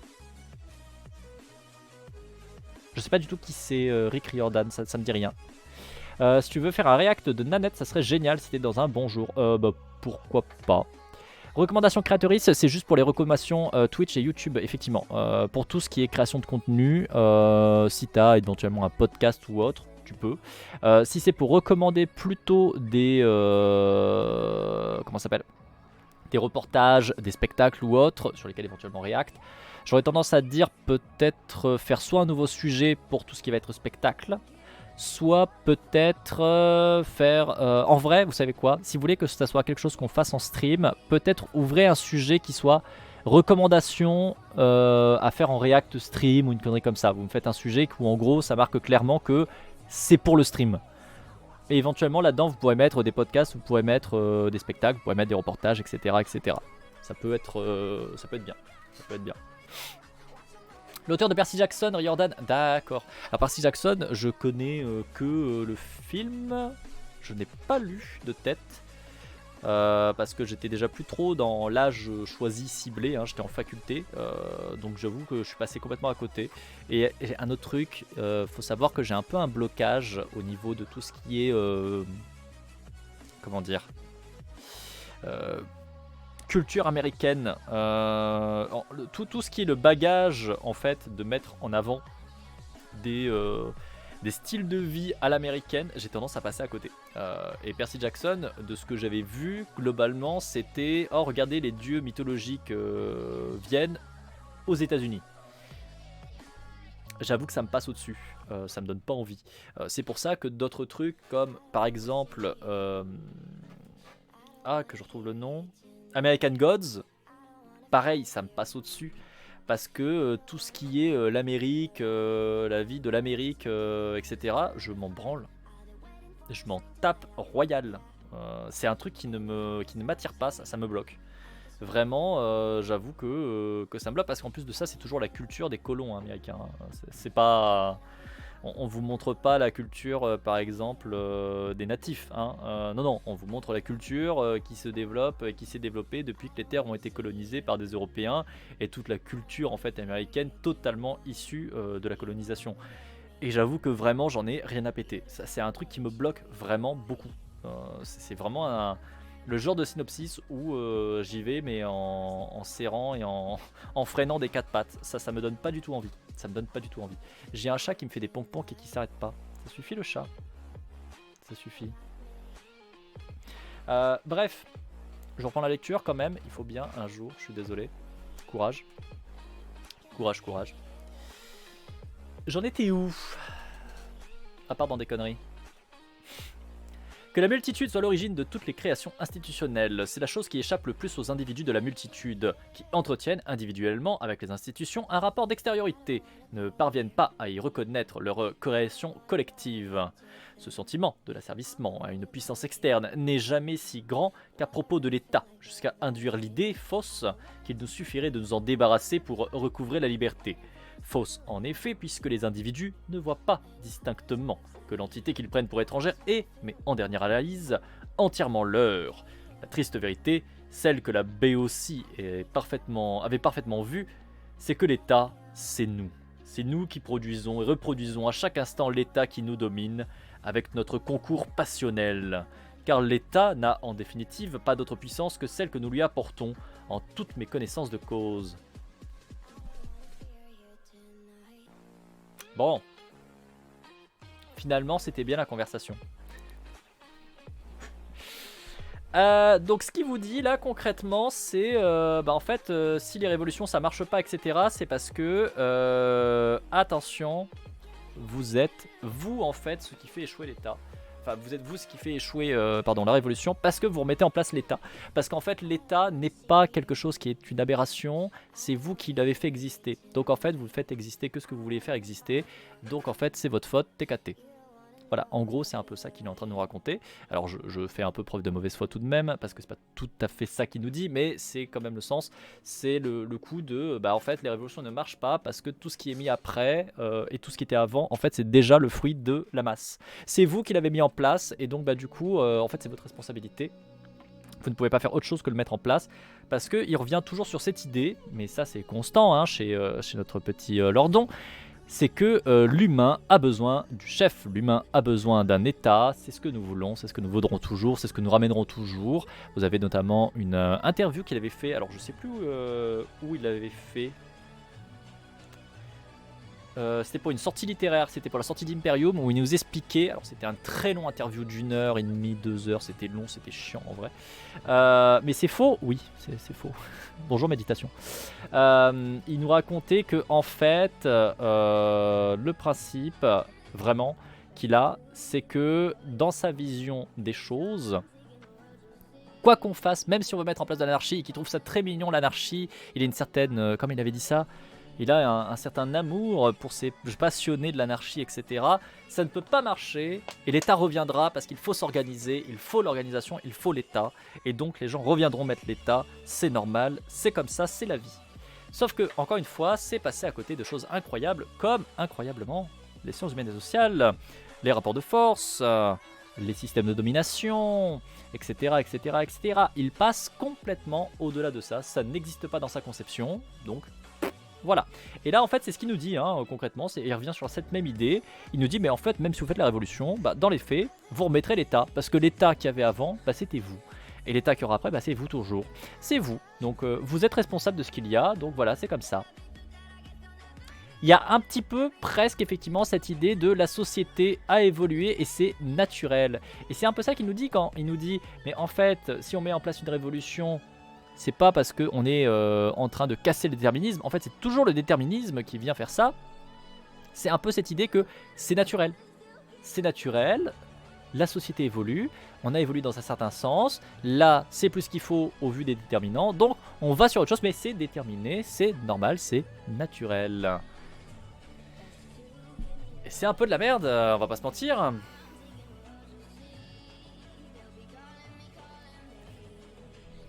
Bienvenue à toi, méditation, comment tu vas ces temps-ci? J'espère que tu vas aussi bien que possible en ce moment. Nous on est un peu en train de péter un câble. On est un peu en train de péter un câble. Donc vraiment, c'est fort agaçant. C'est fort agaçant. Mais bon, est-ce qu'on est très étonné? Non, quoi. Leur don est intéressant, mais là, ça ressemble presque à un aveu d'inutilité, sa démarche. Bah, c'est ce que l'on nous a déjà dit tout à l'heure, c'était Donne la papate qui nous disait ça. Non, j'attends la fin de la VOD. Bah voilà. I didn't look close enough. Oh wait, you're not just cute, you're cute as fuck. Je disais, j'attends au moins la fin de la VOD et c'est le moment où la fin de la VOD arrive. Je vais finir le chapitre, on fera peut-être une petite pause. Après, on vient de faire une pause. Non, mais on a fait une pause. En vrai, on vient de discuter pendant 3 plombes d'autres choses que le livre, donc on a fait une pause. Le problème, en fait, c'est que tout le livre est vraiment dans cette vibe-là. Après, moi, c'est ce que je disais. J'ai quand même entendu plusieurs fois Lordon prendre la parole et mon problème avec Lordon, c'est que je vois des schémas très récurrents arriver. Très régulièrement, je le vois avoir une approche qui est l'approche de ce que j'appellerais le mec blanc privilégié. Il se pense de gauche, il se voit de gauche, il doit y croire très très fort, mais il a plein d'idées réactionnaires à plein de moments. Il a plein de non-dits, de choses qui ne sont pas pensées dans ce qu'il raconte. Et à côté de ça, il a une tendance phénoménale à en avoir rien à foutre des sciences humaines et sociales, de vraiment s'en taper les reins, mais alors avec une force qui est exceptionnellement forte. Et le problème, c'est que du coup, il raconte des conneries. Il raconte des conneries de manière systématique. Et ça me fume, parce que je vois qu'il y a plein de gens qui ont l'air d'apprécier quand même leur don, qui trouvent que c'est très réfléchi, que c'est intéressant, etc. Alors que de manière constante, quasiment à chaque fois que je me suis penché sur lui, j'ai surtout vu du caca. Il y a 2-3 moments là où j'ai dit « Ah non, ça, tiens, là, c'est pas mal. » Mais c'est plus l'effet du hasard qu'autre chose. Ce qui est un peu triste. Je sais plus, je crois que c'est Axel qui a cette expression, mais je suis pas sûr, peut-être que j'ai tort. Mais je crois que c'est peut-être Axel qui a cette expression-là. C'est que il a une... c'est comme une horloge qui est cassée. 2 fois par jour, il peut donner la bonne heure. Je crois que c'est ça l'expression que nous dit Axel, il me semble. Voilà, une horloge cassée donne l'heure 2 fois par jour. Voilà, merci. C'était bien toi. Je peux intervenir. Oui. Non, parce que c'est flagrant et en fait moi je m'arrête là-dessus depuis le début et j'ai peur d'être dans le faux, mais en fait depuis le début de la lecture de son bouquin, il est tellement ancré dans une vision de gauche blanche, spinoziste, les valeurs de la vertu, tout ça, il fait que de tourner autour du pot d'un essentialisme et d'un déterminisme à la con. On fera une pause après Glitch, t'inquiète pas. Que en fait c'est pas étonnant qu'il développe toujours la même merde. Et Oui. en tout cas dans ce bouquin-là, c'est impossible de rattacher ça à quelconque discours de gauche un tant soit peu radical. Il est perdu dans une gauche blanche civilisationnelle occidentale. Mais oui. Bourgeoise. Il n'y a rien à en tirer dans ce bouquin. Et mec. On peut tirer autant qu'on veut des fils pour essayer de faire des ponts avec des choses qu'il aurait pu dire par ailleurs.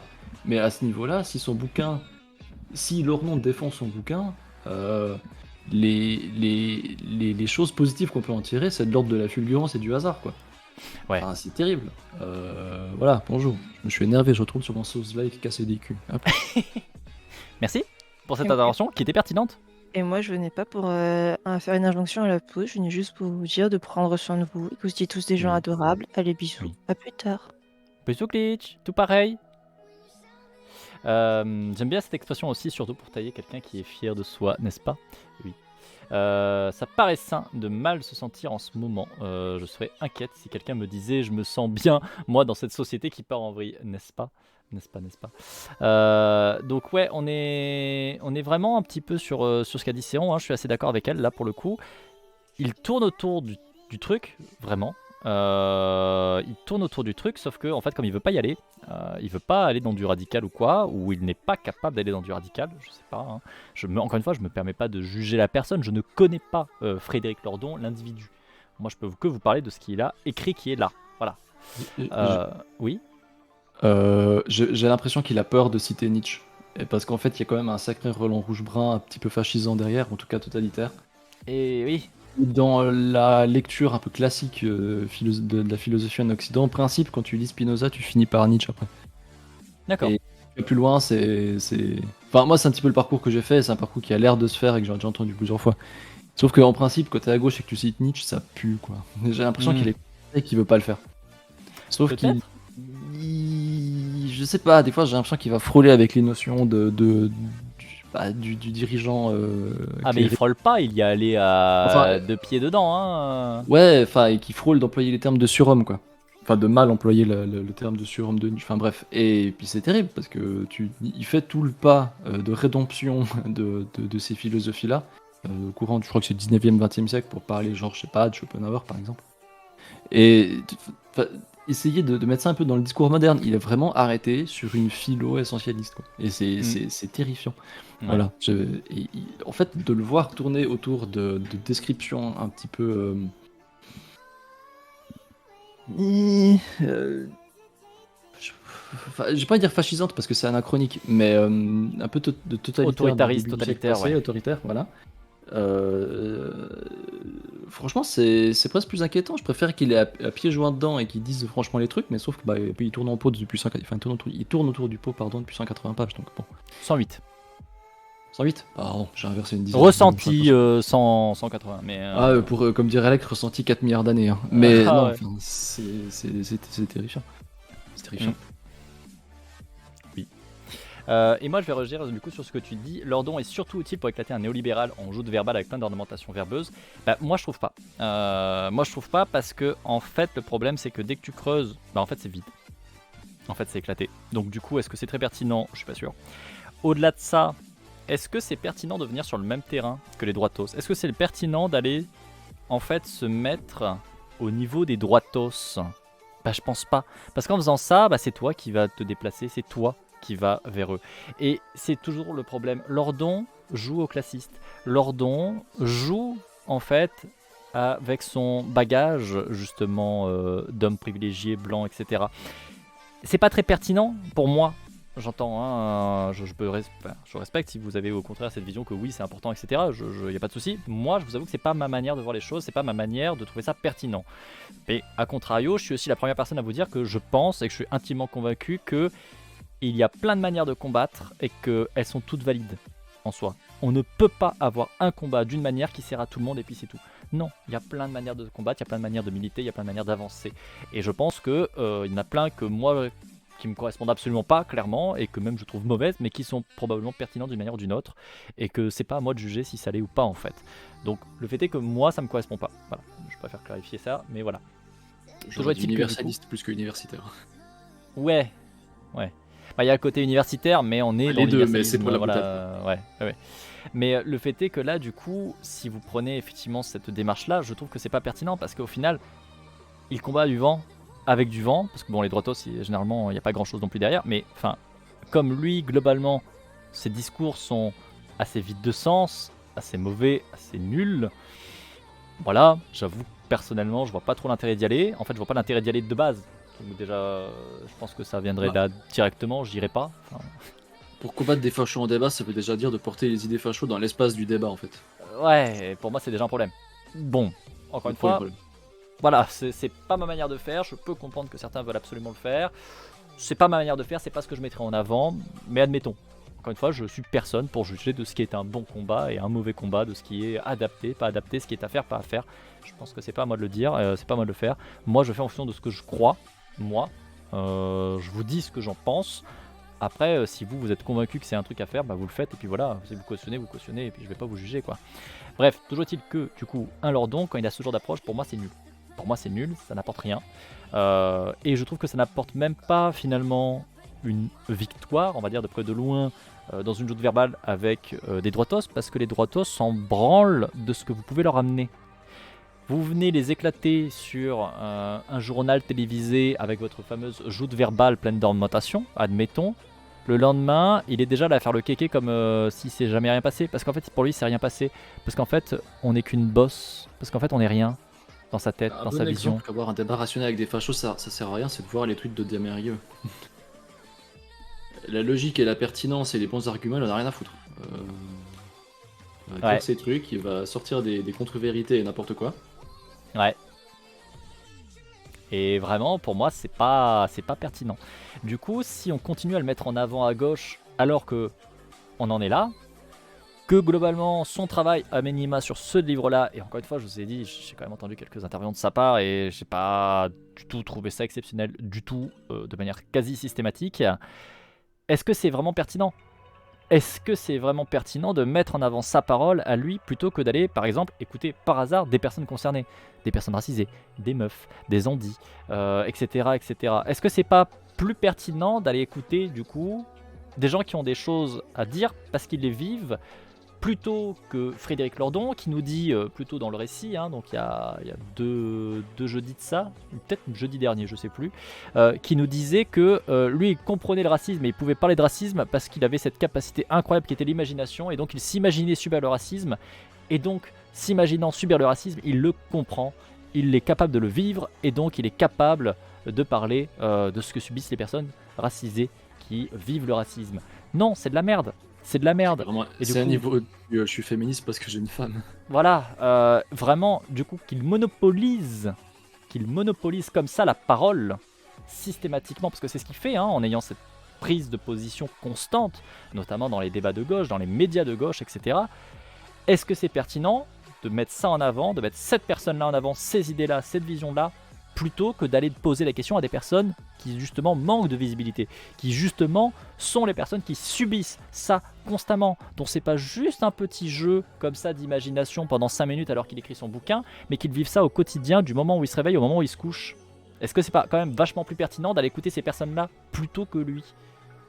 Surtout si le seul intérêt qu'on a, c'est bah écoutez, face à un droitos, il parle bien. Je vous avoue que moi, personnellement, mon avis, c'est on n'en a pas besoin. Voilà, c'est mon avis. Encore une fois, je peux comprendre que vous appréciez le fait de voir de temps en temps un Lordon recadré, un droitos. Il n'y a pas de problème. Moi-même, je vous avoue que j'ai apprécié. Hein, j'ai apprécié de temps en temps de voir un Lordon ou un autre trou de balle de gauche, un Ruffin, etc., hein, qui est très réactionnaire à plein de niveaux, encore une fois, hein, qui arrive à recadrer un droitos, qui lui remet 2-3 balles un peu bien, et que t'es là et tu fais ouh, et que ça fait plaisir. Je suis la première personne à vous le dire aussi. Pour autant, je suis aussi la première personne à vous dire que je pense que c'est pas pertinent de l'avoir autant. C'est pas pertinent de l'avoir, que vaut mieux écouter d'autres gens. Et qu'en fait, le truc c'est que c'est pas parce que c'est un surhomme, et c'est pas parce que c'est Lordon qu'il arrive à leur mettre des tirs. C'est parce qu'il est visible qu'on voit qu'il arrive à leur mettre des tirs. Un poutou. Je réagis un petit peu au dernier message d'Axel. Il faut plus de gens concernés qui parlent bien. Il faut surtout s'en avoir bas l'écoute, s'en foutre des gens qui parlent bien. Oui. Poutou qui va dire ses 4 vérités à. Comment il s'appelle À Fillon. Fillon. Qui va dire ses 4 vérités à Fillon et à Marine Le Pen, limite en les insultant. Moi je préfère ça. Hein. Ah ouais. Après, Ah c'est ouais. clair que c'est percevable dans le débat politique, mais est-ce qu'on veut du débat politique bourgeois? Je pense pas. Bah, Hein. c'est ça le truc. Parce qu'en fait, voilà, est-ce que c'est irrecevable dans le débat politique? Non. Est-ce que c'est irrecevable dans le débat politique bourgeois? Oui. Mais est-ce qu'on a envie du débat politique bourgeois? Bah, j'aurais tendance à dire que non. Parce qu'encore une fois, on retombe dans les mêmes travers. On va retomber dans les travers classistes, en fait. C'est ça le truc. On va retomber dans des travers classistes qui sont que, bah, en fait, la bonne politique, c'est ça. C'est celle qui est un peu rodée avec des jolis mots, etc. Sauf qu'en fait, on va retomber dans systématiquement le même truc. Pour avoir ces jolis mots, ce joli bagage, etc., bah, en fait, ça veut dire qu'il faut avoir un certain cursus, généralement universitaire, etc. Et qu'est-ce qu'on remarque? Ah, bah, en fait, tout le monde ne fait pas le même cursus universitaire. Et en fait, qu'est-ce qui dépend? Bah, en fait, son origine. Oh, incroyable! Et donc, du coup, pour moi, ça repose tellement, tout le temps, systématiquement le même problème. Bon. C'est tellement plus pertinent de laisser parler les victimes. C'est ce qu'on appelle l'ordre établi, à savoir bourgeois, prive ces gens de la parole et ça montrerait l'illégitimité. Ah, et ça montrerait l'illégitimité de cet ordre. Oui, complètement. Je et dis pour... pas qu'il faut pas laisser les concernés parler, je dis qu'on n'a pas besoin qu'ils parlent bien. Oui, oui, oui. Voilà, le Lordon, c'est un peu une gauche de bienséance autorisée, complètement. Je reprends un tout petit peu. Plus tôt, on avait Etilwen qui nous disait est-ce que c'est un truc de droite de ne jamais se remettre en question? Alors, en soi, on a des études qui sont faites en sciences humaines et sociales, on en avait déjà fait des lives dessus d'ailleurs, où on parlait justement du placement politique par rapport à des systèmes de fonctionnement. Le fait est que quand on fait passer des selles de mesure avec certains outils, on peut notamment notifier ce qu'on appelle l'autoritarisme de droite, etc. Donc, en gros, être de droite. Je résume très grossièrement, mais parce que c'est pas tout à fait ça, mais voilà. On constate que les personnes qui sont les plus marquées à droite politiquement ont en général un système basé beaucoup plus sur la croyance dogmatique. Autrement dit, ils croient quelque chose, et donc puisqu'ils croient, c'est vrai, et puis c'est tout. Et donc, venir ajouter n'importe quoi en face, généralement, ce n'est pas pris en compte. C'est complètement esquivé, c'est totalement nié, on s'en branle. Parce que le fonctionnement de base d'une idée de droit, des personnes qui sont prégnantes, on va dire, dans les idées de droit, dans les fonctionnements de droite, c'est de ne prendre que ce qui correspond à ce qui leur convient et d'esquiver tout le reste. Ça ne marche pas. On a notamment testé ça à l'époque du Watergate, qui est une affaire politique qu'il y a eu aux États-Unis. Le président en place a utilisé ses pouvoirs de président en place pour notamment faire de l'espionnage sur les candidats politiques adversaires avant le moment des élections. Sauf que ça c'est su. Le fait est qu'on est venu, voilà Nixon en l'occurrence, tout à fait, on est venu poser des questions aux personnes qui votaient et en fait on s'est rendu compte par les échelles de mesure que les personnes qui étaient le plus susceptibles de remettre en question les informations, etc., de se poser des questions, de potentiellement aller voter à contre-courant de leurs convictions, etc., parce qu'on leur présentait des éléments et des preuves, ce sont les personnes qui étaient le plus placées à gauche. A contrario, les personnes de droite ont le fonctionnement systématique de ne pas remettre en question, voire de justifier les comportements pour qu'en fait, finalement, ça retombe toujours dans le même bain. C'est ok. Et donc, notamment, Nixon était le candidat le plus à droite. Alors, évidemment, je parle des États-Unis, donc je parle de candidat plus à gauche, plus à droite. On parle de droite, hein, qu'on soit d'accord, hein, les États-Unis, quoi. Donc, bref. Le fait est que Nixon, de très loin, était le mec le plus à droite des deux. Quand on posait la question aux personnes qui votaient, quand on faisait passer les échelles de mesure pour les personnes qui votaient pour Nixon, il justifiait soit directement ses comportements en disant que c'était normal, il le fallait parce que le monde il est méchant, il est horrible et donc il fallait pouvoir s'assurer que les méchants gauchistes bolcheviques ne fréquenteraient pas le pouvoir. Bon, il parlait d'un droitos, hein, qu'on soit d'accord, mais bon, les États-Unis. Hein. Bref. Ou alors carrément faisait de la négation et disait non, mais ça c'est du pipeau, c'est les contre-pouvoirs qui essaient de tricher, patati patata.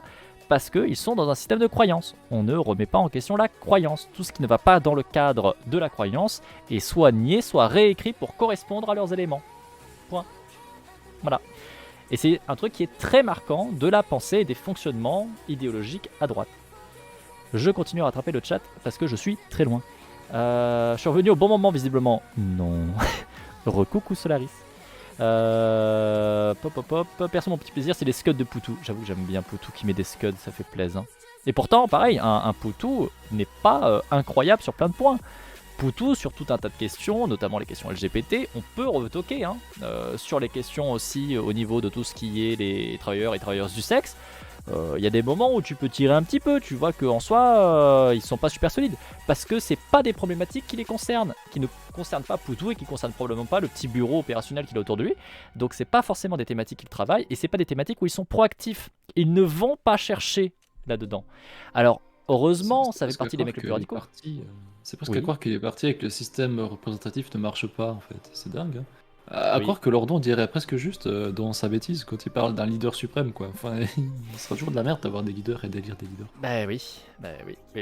Quand vous prenez un Poutou, heureusement, on est sur les partis politiques les plus à gauche, les plus radicaux à gauche. Incroyable. Donc du coup, c'est ceux qui sont le plus susceptibles quand on va prendre le NPA par exemple et qu'on va leur tirer la chemise en leur disant bon là, quand même, sans déconner, prenez position, faites un truc. Ce sont les plus susceptibles de pouvoir prendre une position, comparativement à d'autres partis, comme par exemple, on va prendre toujours à gauche mais un peu moins, la LFI. La LFI, quand on leur parle de violence sexuelle et sexiste, et Katens, encore une fois, enfin voilà, là on voit que ça se remet pas trop en question, hein. Non, ça se remet pas trop en question. Et plus vous allez à droite, et plus c'est pire. Hein. Et puis alors, à droite, on est vraiment sur non, t'es caté, il s'est rien passé, ta gueule. De toute façon, t'as pas le choix, t'as pas vos chapitres. Tais-toi. Bon, ça résout le truc, hein, ceci dit. Hein. Enfin bref, je continue à rattraper. Parce que ça, c'est le problème avec Lordon. Effectivement, c'est vide, donc ses arguments sont mauvais, et il faut entendre cet état de fait. Mais un droitard, à qui tu dis que ses arguments sont éclataxes, il va juste répondre non, avec une phrase de 36 km de long qui dit non. Les petits mèmes aussi, notamment celui où il se retourne vers Julien Salingue. Ah mais oui, mais il y a plein de trucs à faire sur Poutou. Hein. Les mèmes, il y en a plein. Hein. Il y a tellement de possibilités de mèmes avec pas mal de gens. T'as pas une pelle? Oh oui, il est incroyable celui-là. Je continue à rattraper. Plus exactement, il faut qu'on écoute les personnes concernées. Elles parlent déjà énormément et ont énormément de choses à nous dire sur ce qu'elles vivent via toutes sortes de pressions et leurs intersections. La question, c'est vraiment juste celle de les écouter. Oui, mais complètement. Parce qu'elles sont effectivement déjà en train de parler.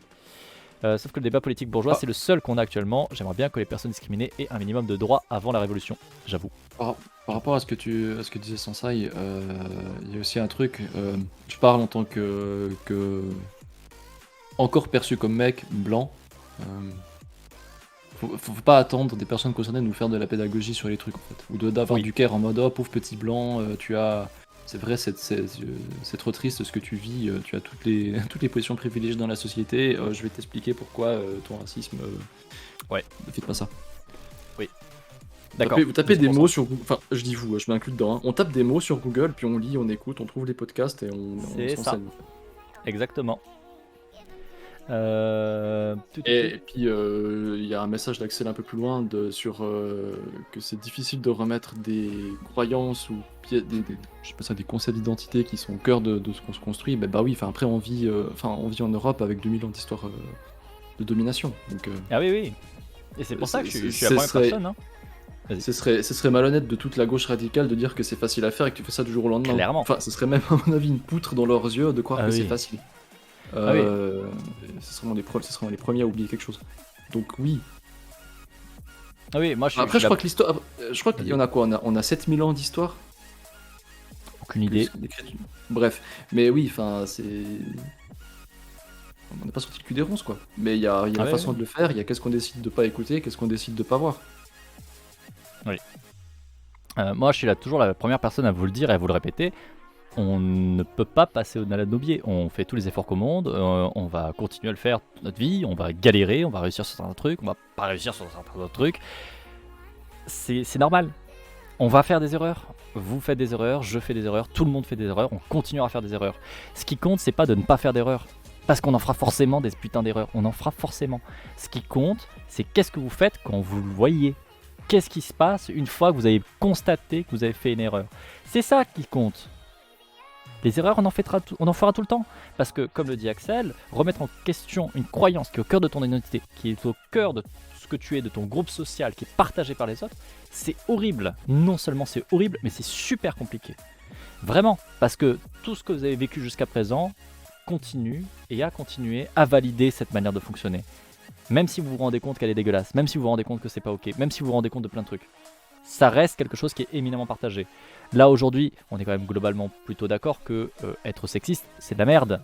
Ouais, sauf que les films, les séries, les musiques, les comportements de ton patron, les comportements de ton cousin, les comportements de ceci, cela. Bref, à tous les niveaux, vous voyez que ça continue à être validé, ça continue à être considéré comme normal. C'est même romantisé, etc., etc. Pouvoir passer au-dessus, c'est chaud, parce que même si vous prenez conscience de ça, tout autour de vous vous pousse à vous dire « Ça va, tranquille, allez, lève le pied, tu peux rigoler une fois, c'est qu'une blague, etc., etc., etc. » C'est pas simple, hein. C'est clairement pas simple, et ça prend un temps phénoménal, ça prend des ressources phénoménales, et c'est jamais fini. Ce n'est jamais fini. Il n'y a pas un moment où vous allez pouvoir vous dire « Oh putain, et là franchement, on est quoi ? 3 septembre, 21h, allez, là ça y est, je suis déconstruit, c'est bon. J'ai atteint mon niveau, je suis déconstruit, je peux passer à autre chose. » Moi perso, dans mon chart, dans mon planeur Gantt, j'ai mis ça au 4 septembre par contre. Voilà. Je suis un peu moins performant que toi, désolé. Ah non mais c'est pas grave, ça arrive. Je te respecte quand même. Donc voilà, à un moment donné, franchement, on sera jamais à vous juger parce que, je sais pas moi, peu importe le truc, vous avez encore un comportement qui est problématique, que vous avez conscience que c'est problématique, que vous travaillez dessus. En fait, c'est tout ce qu'on vous demande généralement, juste, ce qu'on demande aux gens en général. Ce que je me demande à moi-même, c'est juste avoir conscience de là où je suis problématique et de travailler dessus. Rien que ça, déjà, c'est beaucoup plus que ce que foutent la grande majorité des gens. En vrai, c'est pas beaucoup, mais c'est déjà énorme. Parce que la plupart des gens, ils en ont rien à foutre. La plupart des personnes qu'il y a autour de vous, mais même pas, ils font l'effort de se dire est-ce que peut-être ça pourrait gêner quelqu'un ? Rien. C'est infernal. Le NPA a malheureusement aussi des petites casseroles sans remise en question. Oui, non, mais on est d'accord, Leslie. C'est pour ça que je vous ai dit c'est les moins pires. Je vous ai pas dit ils sont excellents. Je vous ai dit ce sont les moins pires. C'est pas sans raison. C'est pas sans raison. Les gens qui comprennent l'anglais, un petit plaisir dans le style. Fermez les clapets au droit de tos. Les micro-trottoirs de Jordan Kepler. Ok. Si vous voulez un petit plaisir rentrer dans le lard des mecs cis blancs, faut faire un réact des spectacles de Hannah Gatsby. Oui. Perso, j'ai du mal à reprendre à mes collègues quand ils sortent des petites blagues sexistes. Et en vrai, on ne vous demande pas d'intervenir tout le temps systématiquement pour reprendre toutes les blagues de tout le monde. Hein. Encore une fois, c'est pas le Ça propos. peut être dangereux de le faire, suivant Déjà. pour vous aussi. Voilà, accessoirement, ça peut surtout, être, surtout dans le monde du travail. Ouais. Enfin, j'insiste un peu là. C'est le but, c'est pas de se mettre en danger pour devenir le martyr de la révolution de gauchiste. Hein. Ah ouais. On n'a pas besoin de ça. Hein. Je dis Ah souvent, je dis souvent qu'on a besoin de gauchistes en vie. Oui. On n'a pas besoin de gauchistes qui vont porter 5000 étendards à la fois. Parce que vous allez vous buter avec en fait. Oui. Donc contentez-vous simplement de. D'être. Il y a une D'accepter. différence entre être sapin avec soi-même et d'être. Enfin, il y a une différence entre prendre soin de soi et être complaisant avec soi-même. La complaisance, on peut laisser ça au PS. Pardon. Mais enfin, je bafouille, mais j'ai une anecdote avec un pote, c'est pas le même, mais qui, je pense, va virer libertarien il y a pas longtemps, qui était ultra empathique avec toutes ces situations politiques et tous ces trucs qu'il pouvait avoir, sauf qu'il les politisait pas du tout. Il était toujours dans cette démarche de, puisque je ressens des affects, il faut que je supprime ces affects-là. Je peux vous dire qu'il a mal fini dans des vibes de développement personnel, David Laroche vibe et tout ça, quoi. Et j'ai son bouquin, parce qu'il a écrit un bouquin, j'ai essayé de le lire, mais c'est imbouffable, quoi. Ah bah, C'est vraiment des trucs de supprime-toi pour devenir meilleur. Et t'es là, mais tu ne fais pas ça en fait. Non. Ne faites pas ça. Non, faites pas ça, non. Faites pas ça, non. Vos affects, ils sont importants. Et parce que c'est. Enfin, je vais arrêter de parler comme si j'étais pas concerné. Nos affects, ils sont importants. C'est nous. Ça nous constitue, en fait. Oui. Ça constitue nos réactions avant qu'on réfléchisse, avant qu'on puisse. Bon, Résu a déjà parlé de tout ça, mais sur les cognitions, machin, blablabla, je ferai que mal paraphraser. Et un rôle qu'on peut jouer dans ce que je peux appeler une gauche radicale blanche, même si ça paraît être un oxymore, c'est d'accueillir ces choses-là. Parce que, est-ce qu'on va aller chouiner vers les personnes concernées, genre, ah, c'est trop dur, je constate que je suis un connard? Non, on va pas faire ça. Mais est-ce que entre blancs, on va être en mode, ah, mais c'est pas grave, tu as quand même fait beaucoup, pas de patte dans le dos, c'est pas grave, tu peux continuer à être raciste ou LGBT-phobe par ailleurs parce que t'as déjà fait des efforts sur autre chose? Non plus. Mais par contre, il y a quand même des affects à prendre en compte. Des postures où on peut se mettre en danger si on réagit à des blagues racistes ou à des blagues sexistes parce que le travail c'est un monde hostile ou je sais pas, la famille, peu importe. Enfin, on vit pas dans un monde du bisounours quoi. Oui. Et donc qu'est-ce qu'on peut faire en fait dans ces cercles-là où on est entre nous à remettre ces questions-là, à remettre ces affects-là en question?